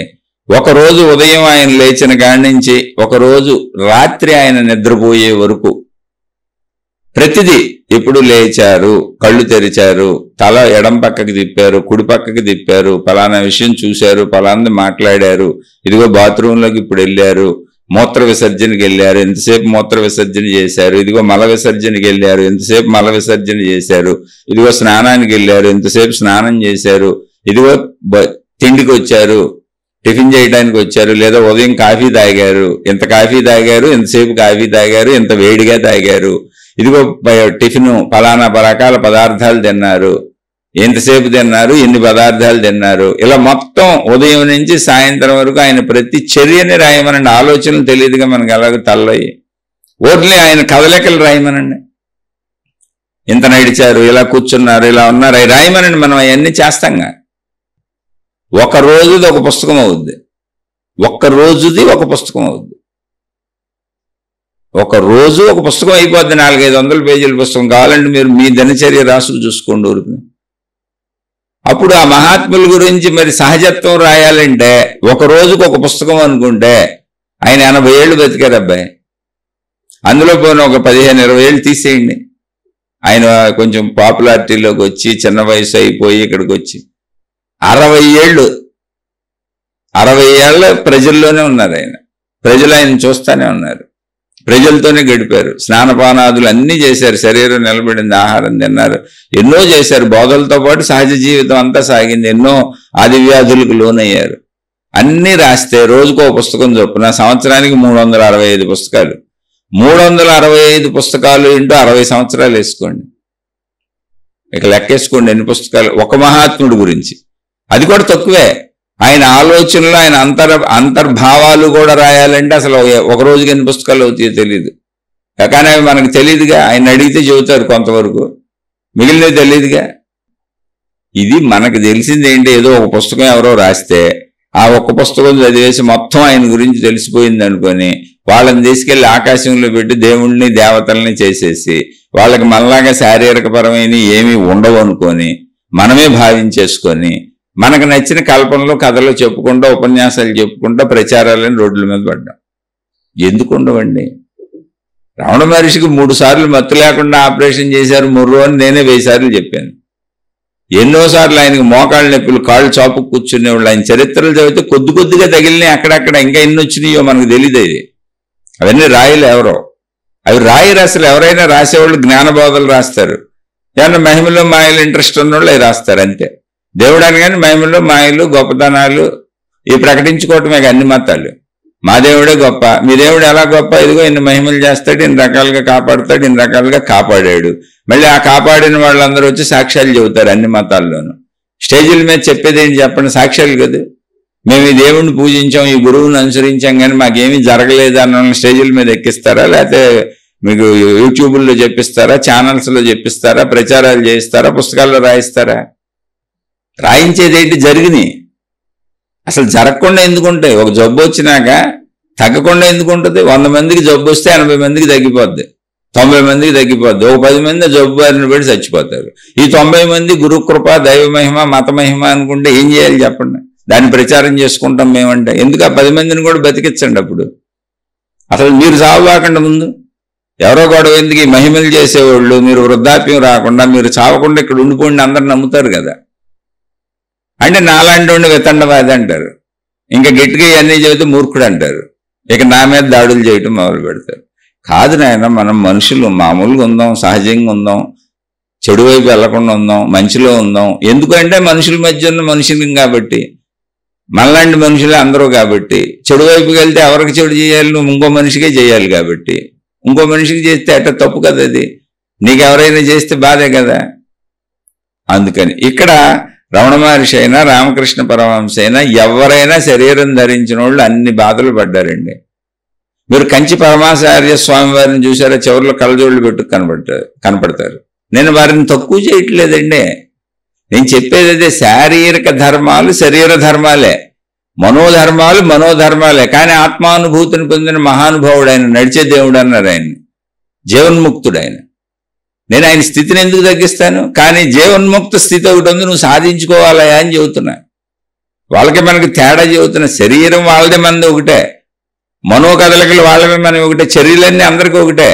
వాళ్ళకి మనకి తేడా ఏంటి అంటే వాళ్ళు జీవన్ముక్తులు. ఏంటి జీవన్ముక్తులు? వాళ్ళలోని ప్రాణశక్తిని వాళ్ళు తెలుసుకొని అదే ప్రాణశక్తి అనంతాత్మశక్తి అని, సృష్టి యావత్తు నిండి ఉన్నటువంటి అనంతాత్మశక్తి అదేనని, సృష్టి మొత్తం అనంతాత్మశక్తిలోనే ఉన్నదని, నేను అనంతాత్మశక్తి స్వరూపుడును స్వరూపురాలను అనేటువంటి అనుభవాన్ని పొంది, నేను అనంతాత్మశక్తి స్వరూపుడును స్వరూపురాలను అన్నది మొదటి భావనగా, మనసు రెండవ భావనగా, శరీరం మూడవ భావనగా, అంటే మూడో మెట్లో శరీరం పెట్టుకు జీవిస్తున్న జీవన్ముక్తులాడు.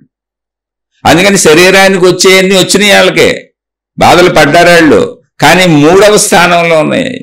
మనకి శారీరక బాధలు ఎక్కడున్నాయి? మొదటి స్థానంలో ఉన్నాయి, ఎందుకంటే శరీరమే నేను కాబట్టి.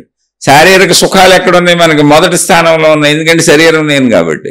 అందుకని మన సుఖాల కోసం ఇంకోళ్ళు మోసం చేస్తాం, ఇంకోళ్ళకి ఇబ్బంది పెడతాం, ఇంకోళ్ళకి కష్టం కల్పిస్తాం, క్షుద్రులు అయిపోయాం. ఇటువంటి క్షుద్రులందరూ ఆధ్యాత్మికతలకు కూడా చేరిపోయారు. భౌతికతలో చెడ్డోళ్లే, ఆధ్యాత్మికతలో క్షుద్రులు, క్షుద్రోపాసనలు, క్షుద్ర పూజలు, ఇంకన్నీ వాళ్ళ ఇష్టం ఏ రకమైన సరే. ఇవి లేవు, వాళ్ళు ఏం చేసినా ఇవి జరగవు, అవి నిజం కాదు, అవన్నీ అబద్ధాలు. భయపడేవాడిని భయపెడతా ఉంటారు అంతే.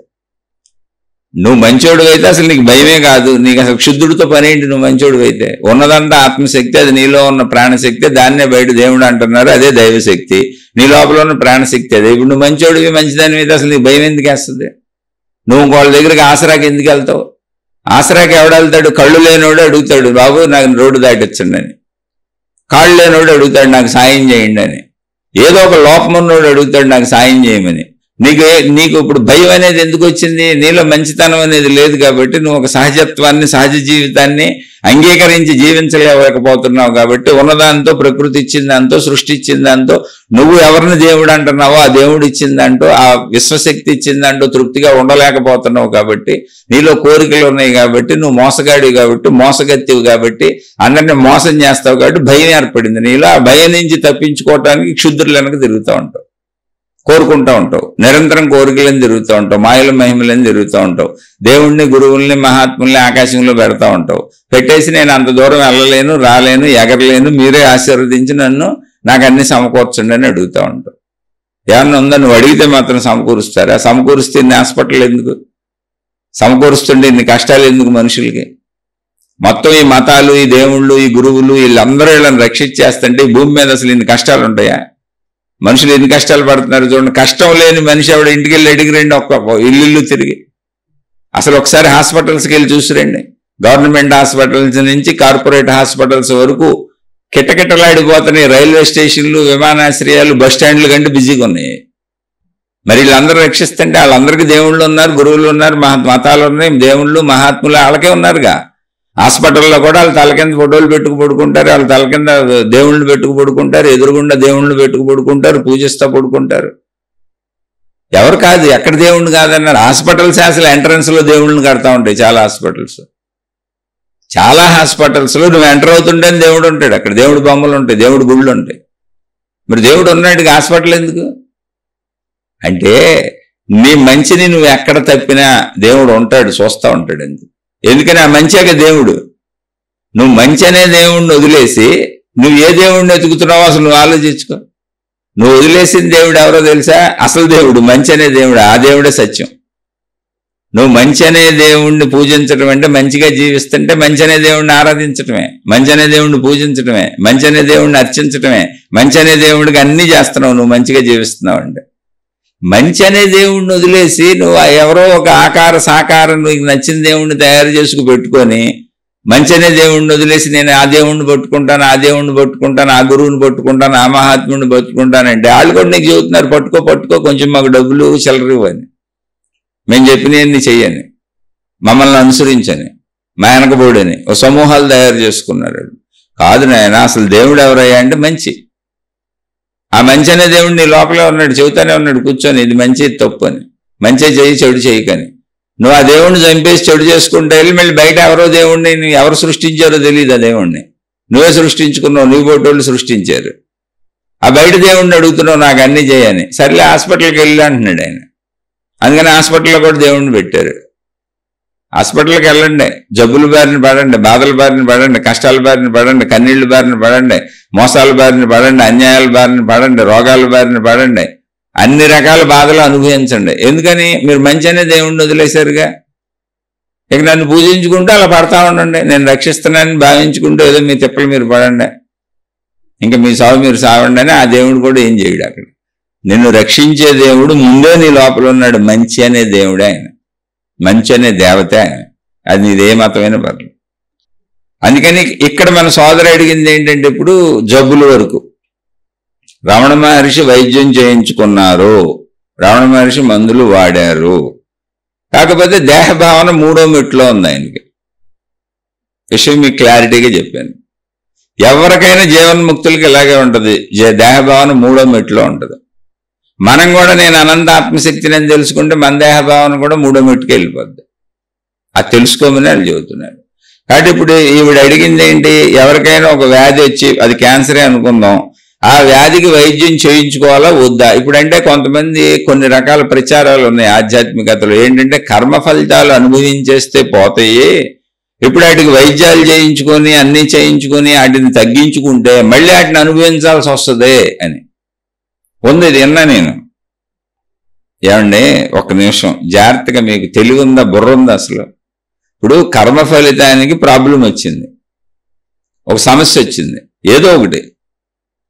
ఇప్పుడు ఆ సమస్య ఎప్పటి వరకు ఉంటుంది? కర్మ ఫలితం ఉన్నంతకాలం ఉంటుంది. ఇప్పుడు దానికి నువ్వు వైద్యం చేయించుకుంటే తగ్గింది అంటే అర్థం ఏంటి? కర్మ ఫలితం తీరిపోయిందని. కర్మ ఫలితం ఉంటే నువ్వు వైద్యం కాదు కదా, ఏం చేయించుకున్నా తీరదు అది. ఆ కర్మ ఫలితం అయ్యేదాకా తీరదు. అది వైద్యమైనా, సమస్య అయినా, పక్కింటోడు గొడవ అయినా, ఇంకొకటి కొట్టడం అయినా, తిట్టడం అయినా, ఏ రకమైన సమస్య అయినా నువ్వు ప్రయత్నిస్తే తీరిపోతే అది కర్మ ఫలితం ఎందుకు అవుద్ది? చాలా సింపుల్ లాజిక్ ఇది. దీనికి ఎవరో జ్ఞానం మేధావులు కూడా అక్కర్లేదండి. నువ్వు ప్రయత్నిస్తే తీరిపోతే అది కర్మ ఫలితం అవుతుందా చెప్పండి చాలు.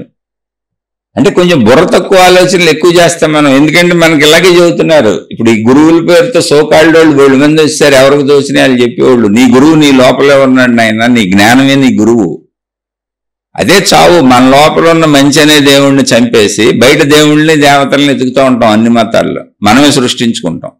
ఆ బయట మనం వెతికే దేవుళ్ళని ప్రచారం చేసేసేటువంటి వాళ్ళు బోల్డ్ మంది గురువుల పేర్లతో తయారైపోయారు.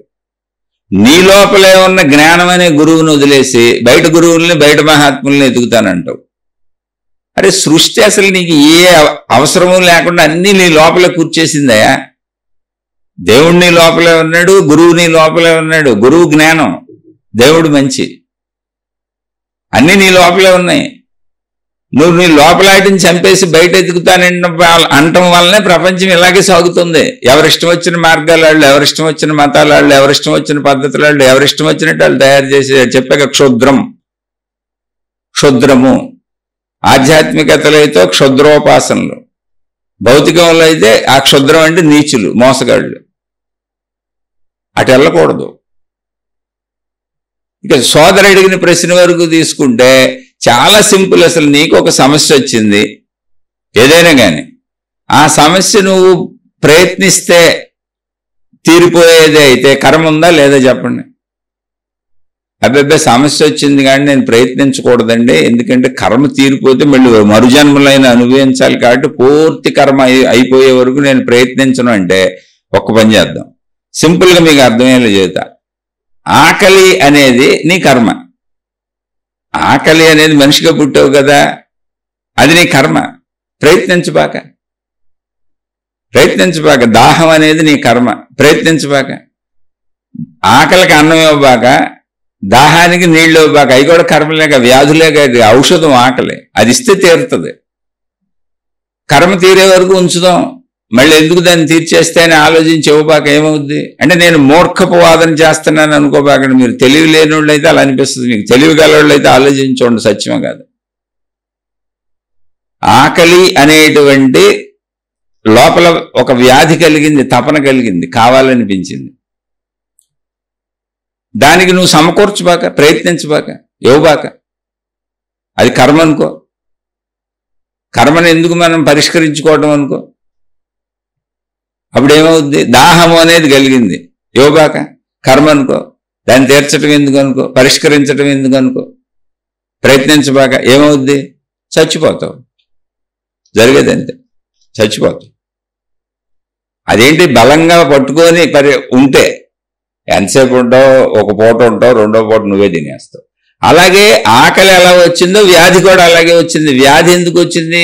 ఎక్కడో జీవన సరళిలో సరిగ్గా లేకపోవడం వల్ల. మహాత్ములకి ఎందుకు వచ్చింది రమణ మహర్షి అంటే, రమణ మహర్షి తన 14వ-15వ ఏట అరుణాచలం వచ్చి, దీని మీద నేను ఒక శీర్షిక కూడా చేశాను. అసలు మహాత్ములకి జబ్బులు ఎందుకు వస్తున్నాయి అనే దాని మీద శీర్షిక కూడా చేశాను. వాళ్ళు శరీరానికి విలువ ఇవ్వలేదు, నేను అనంత ఆత్మశక్తిని అని తెలుసుకునే ప్రయత్నంలో శరీరాన్ని విపరీతమైనటువంటి అశ్రద్ధకు గురి చేశారు. ఆ అశ్రద్ధకు కారణం వాళ్ళ పేదరికం కావచ్చు, వాళ్ళకు వసతులు వనరులు లేకపోవటం కావచ్చు, నానేవాళ్ళు దగ్గరుండి చూసుకోకపోవటం కావచ్చు, ఏదైనా కావచ్చు. ఆయన 14-15 ఏళ్ల వయసులో అరుణాచలం వచ్చారు. నానేవాళ్ళు ఎవ్వరూ లేరు ఆయనకి. అక్కడ గోచి పెట్టుకొని మూల కూర్చున్నారు. ఎన్ని రోజులకోసారి భోంచేశారో తెలియదు, ఎప్పుడు కాలకృత్యాలు తెచ్చుకున్నారో తెలియదు, ఎన్ని రోజులకోసారి స్నానం చేశారో తెలియదు. అసలు ఏ సౌకర్యాలు లేవు ఆయనకి. తర్వాత ఒక 20-30 ఏళ్లకే ఏదో చిన్నగా రమణాశ్రమాన్ని కొద్దిగా ఏర్పడి టైంకి కొంచెం భోజనాలు దొరికినాయి ఆయనకి, కొద్దిగా స్నానం చేసుకునేది కుదిరింది.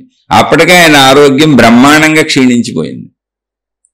అంతరంగంలో నేను అనంత ఆత్మశక్తిని అనేది అద్భుతంగా పెరిగిపోయింది. కానీ దేహాన్ని అశ్రద్ధ చేయటం అనేటువంటి పనిలో దేహం విపరీతంగా పాడైపోయింది. అసలు కూర్చొని అంటే కాళ్ళు మడుచుకొని కూర్చొని ధ్యాన ముద్రలో కూర్చొని ఆయనకి కాళ్ళు అలా వంకరలు తిరిగిపోయినాయి. మీరు రమణ మహర్షి కాళ్ళు చూడండి, వంకరగా ఉంటాయి ఇప్పుడు కూడా ఫోటోల్లో. మోకాళ్ళ దగ్గర నొప్పులు వచ్చేసినాయి ఆయనకి. అంతకాలం సుదీర్ఘకాలం కూర్చుండిపోయారు ఆయన. సుమారుగా 11-12 సంవత్సరాలు ఎప్పుడూ కాళ్ళు ముడుచు కూర్చోవటం అనే క్రియలోనే ఎక్కువ గడిపారు. ఏదో కాలకృత్యాల కాడికి తీర్చుకోవటానికి తిరగటం తప్ప. అలా రామకృష్ణ పరమహంస అని ఆయన జీవితంలో దానికి తోడు రామకృష్ణ పరమహంస బీడీలు అవి కాల్చేవాళ్ళు. వాటికి కూడా గొంతు క్యాన్సర్ వస్తుంది. మహానుభావుడు అయితే ఇప్పుడు బీడీ తాగితే సిగరెట్ తాగితే గొంతు క్యాన్సర్ రాదని చెప్పారు ఎవరన్నా. నేను వారిని విమర్శించట్లా. వారి పాద ధూళికి నేను సరిపోను, వారి పాదములను మనస్ఫూర్తిగా నా శిరస్సుపై ఉంచుకొని మాట్లాడుతున్నాను. కానీ సత్యం సత్యమే. ఇప్పుడు సిగరెట్ పెట్టి మీద రాసి ఉండదు, ఇప్పుడు కూడా రాసే ఉంటుంది. సిగరెట్ పెట్టి మీద రాసి అమ్ముతున్నారు, సిగరెట్ తాగితే క్యాన్సర్ వస్తుందని. వాళ్ళు శరీరాలను అశ్రద్ధ చేశారు. వాళ్ళకున్న అలవాట్లు శరీరపరమైన అలవాట్లు. ఆయన ఎందుకు బీడీలు కాల్చారో మనకు తెలియదు అసలు. అది శరీరపరమైన అలవాటు. వివేకానందుడు కూడా కాల్చాడు సిగరెట్లు. ఎంతోమంది మహాత్ములు కాల్చారు సిగరెట్లు, బీడీలు. మహాత్ములు అని ఎందుకు అంటున్నావు అంటే వాళ్ళు బీడీలు కాల్చారు, సిగరెట్లు కాల్చారు, నేను కూడా కాలుస్తానికి కాదా? అవి చేయబాక. అవి చేస్తే నీకు వాళ్ళకి వచ్చినట్టు నీకు గొంతు క్యాన్సర్లు వస్తాయి. అది కాదు. అనంత ఆత్మశక్తి ఎరుకను పొందారు. శరీర భావంలో వాళ్ళ అలవాట్లు చూడబాక, మనోభావంలో వాళ్ళ అలవాట్లు చూడబాక, వాళ్ళ జీవన సరళిలో వాళ్ళ అలవాట్లు చూడబాక. ఎందుకంటే ఆ అనంత ఆత్మానుభూతిని పొందడానికి ముందు వాళ్ళకి ఏం అలవాట్లు ఉన్నాయో మనకేం తెలుసు? అవి ఎందుకు అలవాటు అయినాయో, ఎవరు అలవాటు చేశారో మనకేం తెలుసు? మనకు తెలియని మనకెందుకు? అది మహాత్ముడైనా సరే చెడే. బీడి తాగకూడదంటే మనం బీడి తాగకూడదంటే. మహాత్ముడు తాగాడు, నేను బీడీలు తాగుతానని ఇప్పుడు అందరూ కూడా మొత్తం ఈ సిగరెట్ పెట్టెల మీద మహాత్ములు బొమ్మలు వేసి, వాళ్ళు బీడీలు తాగుతున్న బొమ్మలు వేసి, వాళ్ళు సిగరెట్లు తాగుతున్న బొమ్మలు వేసి అమ్ముకోవచ్చుగా. అది తప్పే. అందుకని అక్కడ మహాత్ముడు బొమ్మ వేయరు. ఎందుకని దానివల్ల ఆరోగ్యాలు పాడైపోతాయి. మరి వాళ్ళు ఎందుకు తాగారు మనకు తెలియదు అంటున్నా. వాళ్ళ పరిస్థితులు ఏంటో మనకు తెలియనప్పుడు దాని గురించి మాట్లాడకూడదు. తెలిసిందేంటి అంటే శరీరం ఎవరికైనా శరీరమే, మనసు ఎవరికైనా మనసే. మరి ఏంటి వాళ్ళకి మనకు తేడా? నేను అనంతాత్మశక్తిని అన్నటువంటి వాళ్ళ సొంత ప్రాణశక్తి ఎరుకను అనుభవపూర్వకంగా తెలుసుకున్నారు. వాళ్ళ మొదటి స్థానం ఏంటి అంటే మొదటి స్థితిలో వాళ్ళు ఎక్కడ ఉన్నారంటే నేను అనంతాత్మశక్తిని అన్న ఎరుకలో మొదటి స్థితిలో ఉన్నారు. నేను మనసునని రెండవ స్థితిలో ఉన్నారు. నీ మనసు శరీరాన్ని గుర్తు చేస్తుంది. మనసులోకి వస్తే మనసు శరీరాన్ని గుర్తు చేస్తే మూడో స్థితిలోకి వస్తున్నారు వాళ్ళు. అందుకని నువ్వు వాళ్ళ బోధలు వినాలంటే వాళ్ళు గుర్తు చేసుకొని కిందకి రావాలి కనుక నువ్వు వినయంగా ఉండు వాళ్ళ దగ్గర అని చెప్పారు. అటువంటి జ్ఞానాన్ని పొందిన వాళ్ళ దగ్గర వాళ్ళని ఎందుకు అనుసరించమన్నారు? వాళ్ళ చరిత్రలు రాసింది అందుకు. అందుకే వాళ్ళ చరిత్రలో సాధారణ అంశాలు రాయరు. వాళ్ళు ఏం తిన్నారు, ఏం తాగారు, ఎలా పడుకున్నారు, ఏం కట్టుకున్నారు, మామూలు విషయాలు రాయరు. ఎందుకని? అవి శరీరపరమైన విషయాలు. వాటిలో పెద్ద విశేషతలు ఏమి ఉండవు, మనలాగానే ఉంటాయి అవి కూడా. దోసకాయ కూర తిన్నారా, వంకాయ కూర తిన్నారా, పూరీలు తిన్నారా, చపాతీలు తిన్నారా ఎందుకు రాయరు? అవన్నీ దేహపరమైన మామూలే. ఎందుకని ఏమి రాస్తారు? బోధలు రాస్తారు, జ్ఞాన బోధలు రాస్తారు. ఆత్మజ్ఞాన మార్గంలో మహాత్ముల చరిత్రలు అన్నింటిలో వాళ్ళు ఆచరించి చూపించిన జ్ఞాన బోధలు ఉంటాయి. మిగిలిన వాళ్ళందరూ మాయలు మహిమలు రాసుకుంటారు. మత ప్రచారకులు, దైవ ప్రచారకులు, వీళ్ళు ప్రచారకులు అందరూ ప్రచారం అంటే ఏంటి? మాది గొప్ప, మీది తక్కువ, మీరందరూ మా దాంట్లోకి వచ్చేయండి.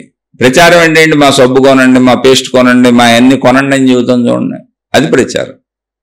అది తప్ప రైటో నాకు తెలియదు, అసలు నేను చెప్పట్లా, ఆ జోలికి నేను వెళ్ళట్లా.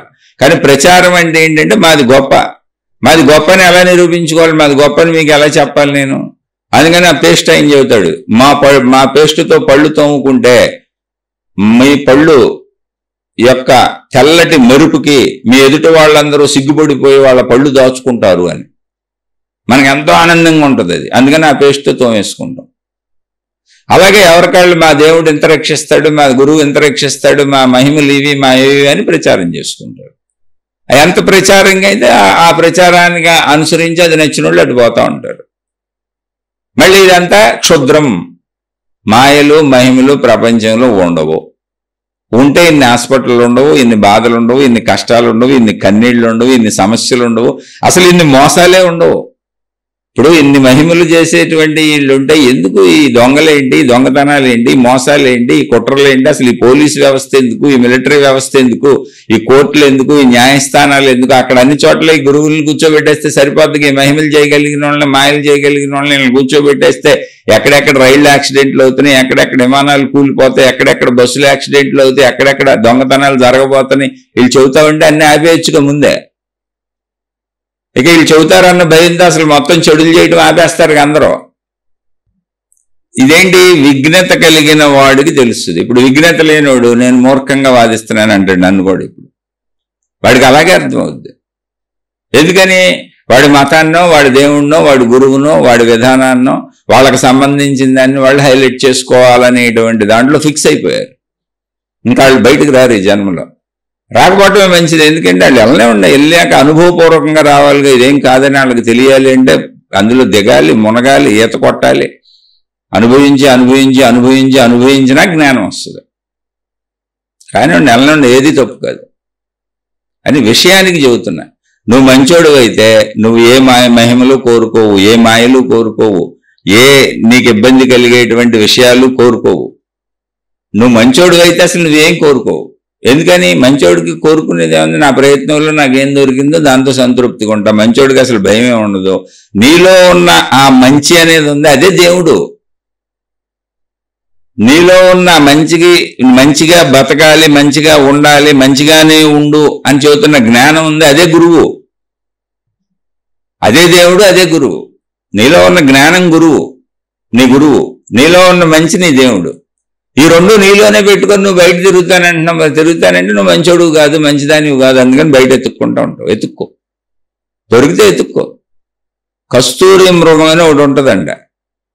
దాని నాభిలో అద్భుతమైనటువంటి సువాసన వచ్చేటువంటిది ఉంటుందంట. దాని నాభిలో అంటే దాని బొడ్డులో ఆ సువాసన దాని నాభిలోంచి వస్తుందని తెలియక దాని పేరే కస్తూరి మృగం. ఆ నాభిలో ఉండేది కస్తూరి అనుకుంటా బహుశా, మరి నాకు తెలియదు కరెక్ట్గా. అది ఆ సువాసన కోసం అడవంతా తిరుగుతూ ఉంటుందంట. ఎక్కడి నుంచి వస్తుంది ఈ సువాసన? ఎందుకు సువాసన దానిలోనే ఉంది. అలాగే భగవత్ తత్వం, ఆ మంచి అనే దేవుడు నాలోనే ఉన్నాడు, జ్ఞానం అనే గురువు నాలోనే ఉన్నాడు, అనంతాత్మశక్తి అనేటువంటి సర్వవ్యాపక విశ్వశక్తి నాలోనే ఉంది. కానీ నేను దీనికోసం బయట తిరుగుతూ ఉంటా. ఎందుకని? శరీరం నేను అనుకుంటున్నాను కాబట్టి తిరుగుతూ ఉంటా బయట. తిరిగి ఎప్పుడో నాలోనే ఉందని ఎప్పుడొకప్పుడు రాకపోతావు. ఎందుకని? దారి లేదు. నువ్వు ఎంత తిరిగినా విశ్వంలో మళ్ళీ నువ్వు నీ లోపలికి రావాల్సిందే. ఉన్నది ఒకటే దారి. ఎందుకంటే వాడు నీలోనే ఉన్నాడు. నీ గురువు నీలోనే ఉన్నాడు జ్ఞాన రూపంలో, నీ దేవుడు నీలోనే ఉన్నాడు మంచి రూపంలో. అనంత సర్వవ్యాపక విశ్వశక్తి, సృష్టికి మూలమైనటువంటి మొత్తం శక్తి నీలోనే ఉంది. నువ్వు దాన్ని బయట ఎక్కడ పట్టుకోలేవు. బయట తిరిగిన అన్నాళ్ళు నీకు చెట్టు, పుట్ట, చేమ, గుట్ట, మనుషులు, చెట్లు, జంతువులు కనపడతా ఉంటాయి. సృష్టిలో ఎన్ని ఉన్నాయో అన్ని కనపడతా ఉంటాయి. తిరుగుతా ఉండు. తిరిగి చూసి ఇసుగు పుడుతుంది ఎప్పుడో నీకే. ఈ జన్మకు కాదు 100 జన్మలకైనా ఇసుగు పుట్టదా? పుట్టే ఎప్పుడో కళ్ళు మూసుకు కూర్చుంటే టప్పని నీలోనే కనబడుద్ది. నీకు ఒక మెరుపు మెరిసినట్టు మెరుస్తుంది జ్ఞానం నీలో.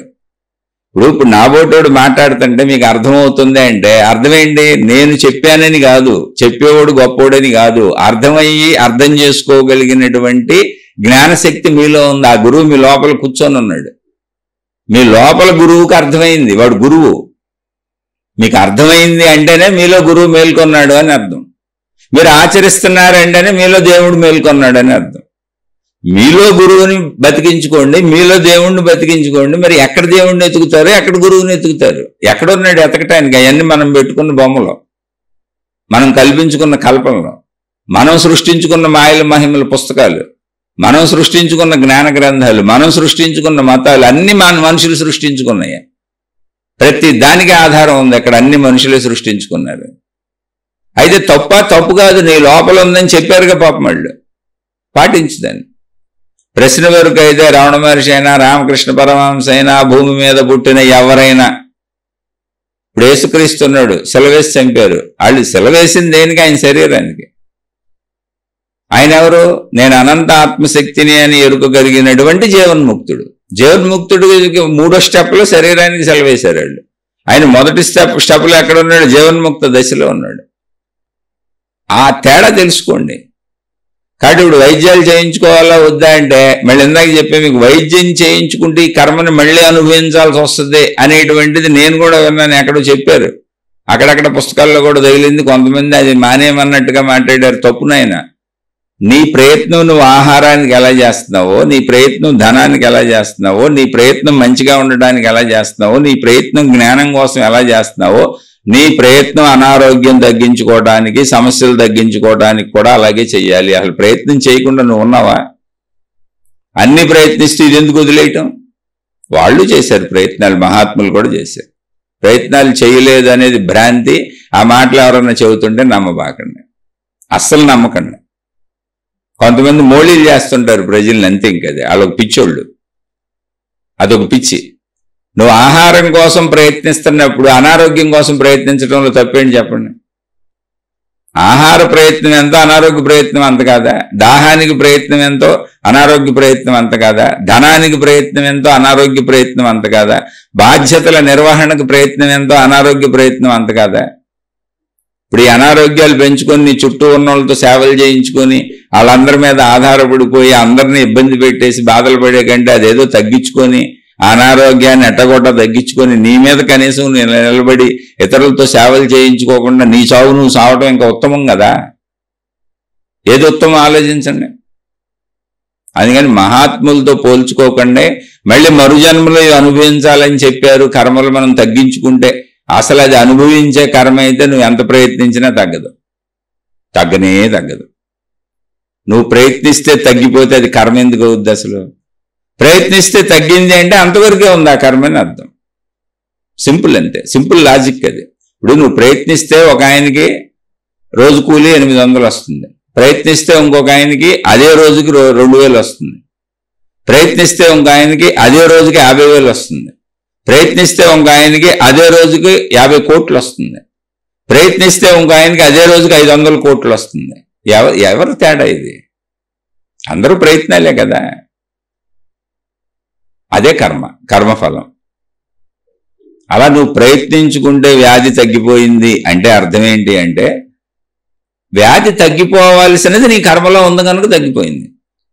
వ్యాధి తగ్గదో నువ్వు శరీరం వదిలేయాల్సిందే అంటే నువ్వు ఎంత ప్రయత్నించినా తగ్గదు. అందుకే రమణ మహర్షికి ఎన్ని ప్రయత్నాలు చేసినా తగ్గలేదు ఆ సర్కోమా అనేటువంటి క్యాన్సర్ పుండు. దాంతోనే ఆయన శరీరాన్ని వదిలేశారు. ఆ విషయం ఆయనకు కూడా తెలుసు. అలాగే రామకృష్ణ పరమహంసకి తగ్గలేదు గొంతు క్యాన్సర్, దాంతోనే ఆయన శరీరం వదిలేరు. ఆ విషయం ఆయనకు కూడా తెలుసు. చాలా మంది మహాత్ములకి ఒక వ్యాధి రాగానే దీంతో మేము శరీరం వదిలేస్తాం అనేది వాళ్ళకి అర్థమవుతూ ఉంటుంది. ఎందుకని దాని తీవ్రత తెలుస్తూ ఉంటుంది. అలా ఎవరి ప్రయత్నాలు చేసుకోండి. తగ్గుతాయి, తగ్గనే తగ్గవు. చాలా మందికి మామూలు వాళ్ళకి కూడా క్యాన్సర్లు తగ్గి బాగా బతుకుతున్న వాళ్ళు ఇప్పుడు బోల్డ్ మంది ఉన్నారు. చిన్న చిన్న వ్యాధులు వచ్చి అసలు తగ్గక చచ్చిపోయిన వాళ్ళు బోల్డ్ మంది ఉన్నారు. ఇప్పటికీ జరుగుతానే ఉన్నాయి. హాస్పిటల్కి వెళ్ళి చూడండి మీరు రోజు ఎన్ని కేసులు ఉంటాయో. కాబట్టి ప్రయత్నము అనేది శరీర ధర్మంగా మనోధర్మంగా నువ్వు ఎప్పుడూ చేయాల్సిందే. ఎందుకంటే ప్రయత్న శక్తి నీకు ఇవ్వబడింది.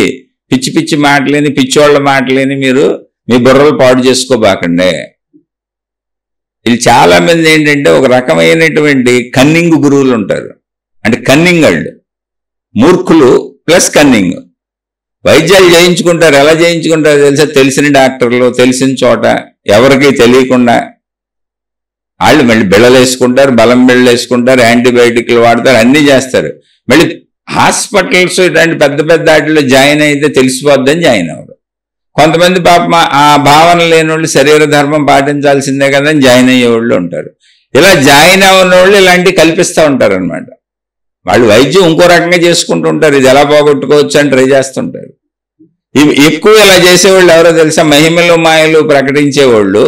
వాళ్ళకి ఏదన్నా బాధలు వ్యాధులు ఇటువంటి వచ్చినప్పుడు ఇన్ని మహిమలు చెప్పావు, ఇన్ని మాయలు చెప్పావు, ఇన్ని జబ్బులు తగ్గిపోతాయని చెప్పావు, ఈ సాధనలు చేస్తే అసలు జబ్బులే రావని చెప్పావు, మరి నువ్వు డాక్టర్ చూపించుకుంటావు, హాస్పిటల్లో జాయిన్ అయ్యావు అని అంటారేమో.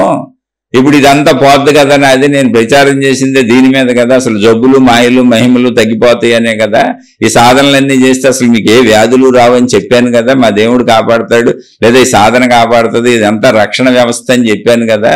ఇప్పుడు మరి నేనే వెళ్ళి జాయిన్ అయితే అట్టా కానీ ఇంకా దాన్ని అట్టట్టట్ట మసిపూసి మారేడుగా చేసి వెళ్తా ఉంటారు.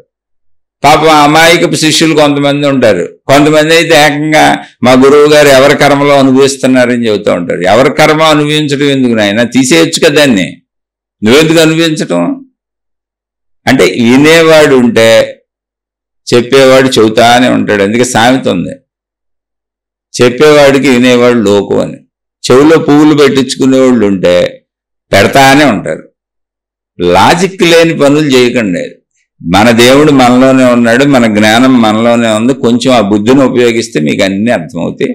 వ్యాధుల వరకు అయితే మళ్ళీ చెబుతున్నా, శరీరపరంగా మనోపరంగా ఆహారానికి ప్రయత్నిస్తున్నావు కదా, అలా ప్రయత్నం అన్నిటికీ చేయాల్సిందే. ధనానికి ప్రయత్నిస్తున్నావు కదా, అలా ప్రయత్నం అన్నిటికీ చేయాల్సిందే. దేనికైనా నువ్వు ప్రయత్నం చేయాల్సిందే. వ్యాధులు తగ్గించుకుంటే ఇంకో జన్మలో మళ్ళీ అనుభవించాల్సి వస్తుందేమో అన్నంత పిచ్చి మనం ఎక్కించుకోకూడదు. అసలు వ్యాధే రాదు కర్మ లేకపోతే. నీకు నువ్వు ఎంత కర్మ ఉందో అంత కర్మ వ్యాధి వచ్చి నిన్ను బాధ పెట్టి వెళ్తా ఉంటుంది. మనుషులైనంతే, ఏదైనంతే. ఆ సమస్యల్లోంచి బయటపడడానికి మనం ఎప్పుడూ ప్రయత్నించాలి. అది మనం తీరని కర్మ అయితే మన పట్టుకెళ్ళిపోద్ది, తీరే కర్మ అయితే అక్కడికి అయిపోద్ది. కానీ ప్రయత్నం అనేది జరగాలి. అదే నిష్కామ కర్మయోగము. అద్భుతంగా చెప్పాడు కృష్ణ భగవానుడు అర్జునుడికి. యుద్ధం చెయ్యాలి, అలానే యుద్ధం చేయమని ఆయన చెప్పలే. అసలు ఇంత భగవద్గీత ఆయన చెప్పక్కర్లా. 2 తిట్లు తిట్టి, ఏంటి అర్జున పిచ్చిగా ఉందా, యుద్ధం అంతా తయారైపోయి రెడీగా ఉండి అందరూ అటు ఇటు కూర్చుంటే ఎప్పుడు యుద్ధం చేయనంటే లే యుద్ధం చేయండి చేసేవాడు. కృష్ణుడి మాటగా ఆయన ఎదురెందుకు చెబుతాడు? ఆయన ఏం చెప్పాల, జ్ఞానం చెప్పాడు. యుద్ధం ఎందుకు చెయ్యాలి, యుద్ధం చెయ్యాలా అక్కర్లేదు నువ్వు నిర్ణయించుకో, నేను కర్తవ్యము ధర్మము బాధ్యతలు విషయము జ్ఞానము చెబుతానని చెప్పాడు. ఆత్మజ్ఞానమేమో మొదటి స్థితిలో చెప్పారు, మనోపరుగులు మనోస్థితి ఎలా ఉంటుందో చెప్పారు, దేహస్థితిలో మనం కార్యాలు ఎలా చేయాలో చెప్పారు. అన్నీ విన్నాక అర్జునుడు యుద్ధం చేస్తానన్నాడు. అయితే ఈ చెప్పే సమయంలో ఆయన యుద్ధం చేయడం క్షత్రియుడిగా నీ ధర్మం, అది కూడా నువ్వు పోగొట్టుకున్నావు కాబట్టి, రాజ్యాన్ని మోసంతో వాళ్ళు నీది కబలించారు కాబట్టి, అది కూడా వాళ్ళు చెడ్డవాళ్ళు కాబట్టి, చెడ్డవాళ్ళు పరిపాలిస్తే ప్రజలకు హాని జరుగుద్ది కాబట్టి, ధర్మ పరిపాలకులైన మీ రక్షణలో మీ పరిపాలనలో ప్రజలు సుఖంగా ఉంటారు కాబట్టి యుద్ధం చేయటం మంచిది. యుద్ధం దానంతటా వచ్చింది, నువ్వు కోరుకోలేదు అని చెబుతూ యుద్ధం చేస్తే నువ్వు గెలుస్తావని ఆయన చెప్పలే. అసలు చూడండి, అలా మహిమలు మాయలు ప్రకటించరు.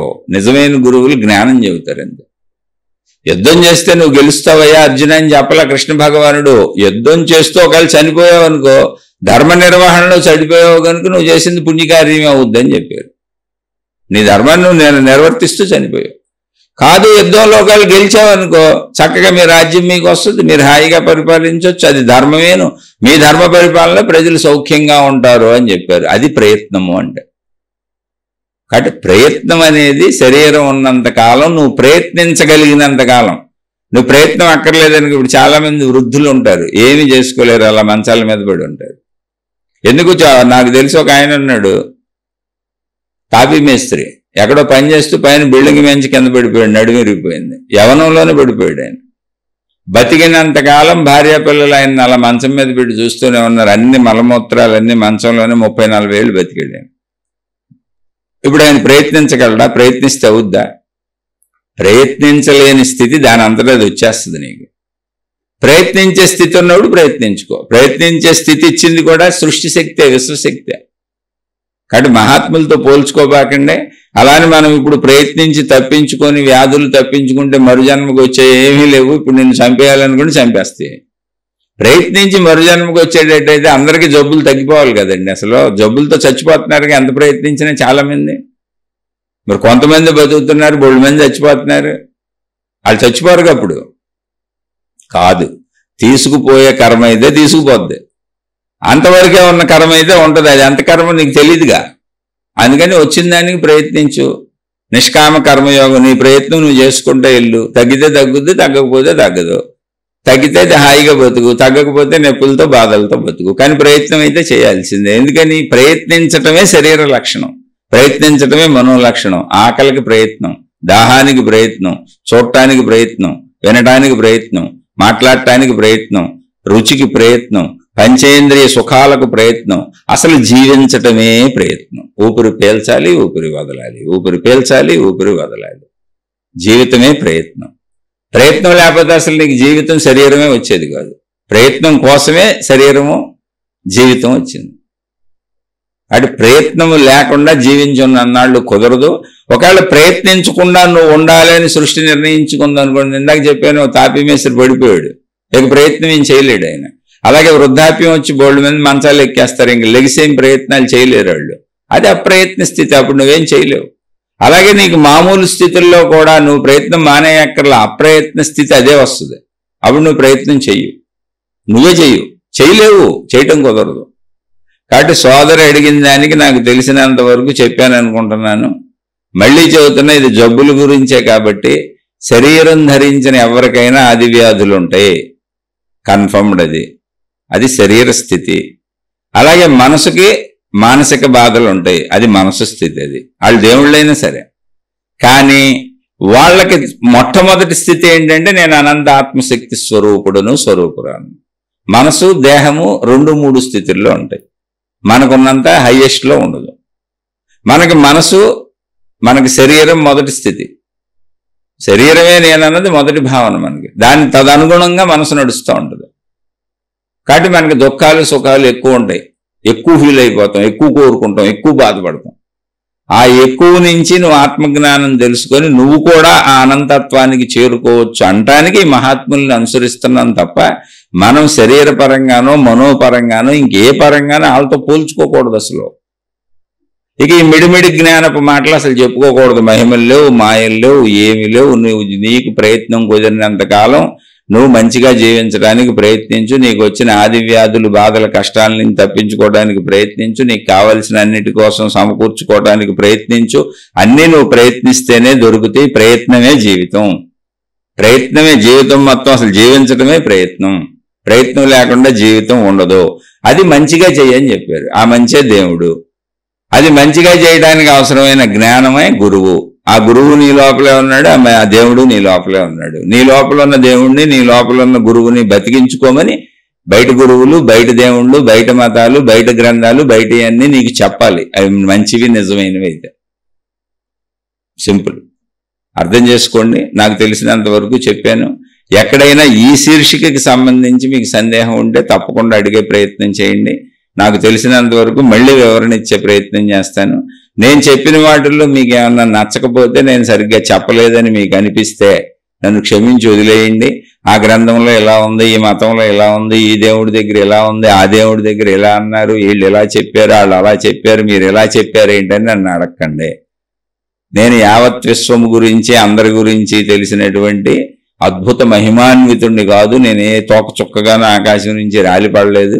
నేను అతి సాధారణ సామాన్య వ్యక్తిని. ఇంకా ఎక్కువసేపు మీతో ఈ శీర్షిక ఇంకా ఎక్కువసేపు చెప్పానంటే నీరసం వచ్చి కూడా పడిపోతాను నేను. అంత సాధారణ బలహీన శరీరం గలవాడిని.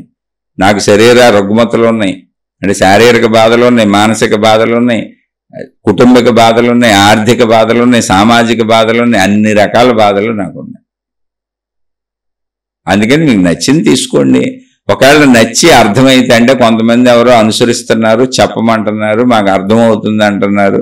ఇది ఆధ్యాత్మిక చదువు, ఆత్మజ్ఞాన చదువు. ఇవి రోజు పాఠాలు చెప్పుకుంటున్నట్టు, పాఠాలు చదువుకుంటున్న విద్యార్థులు, నా తోటి విద్యార్థులు కొంతమంది ఉన్నారు. వాళ్ళు వింటున్నారు.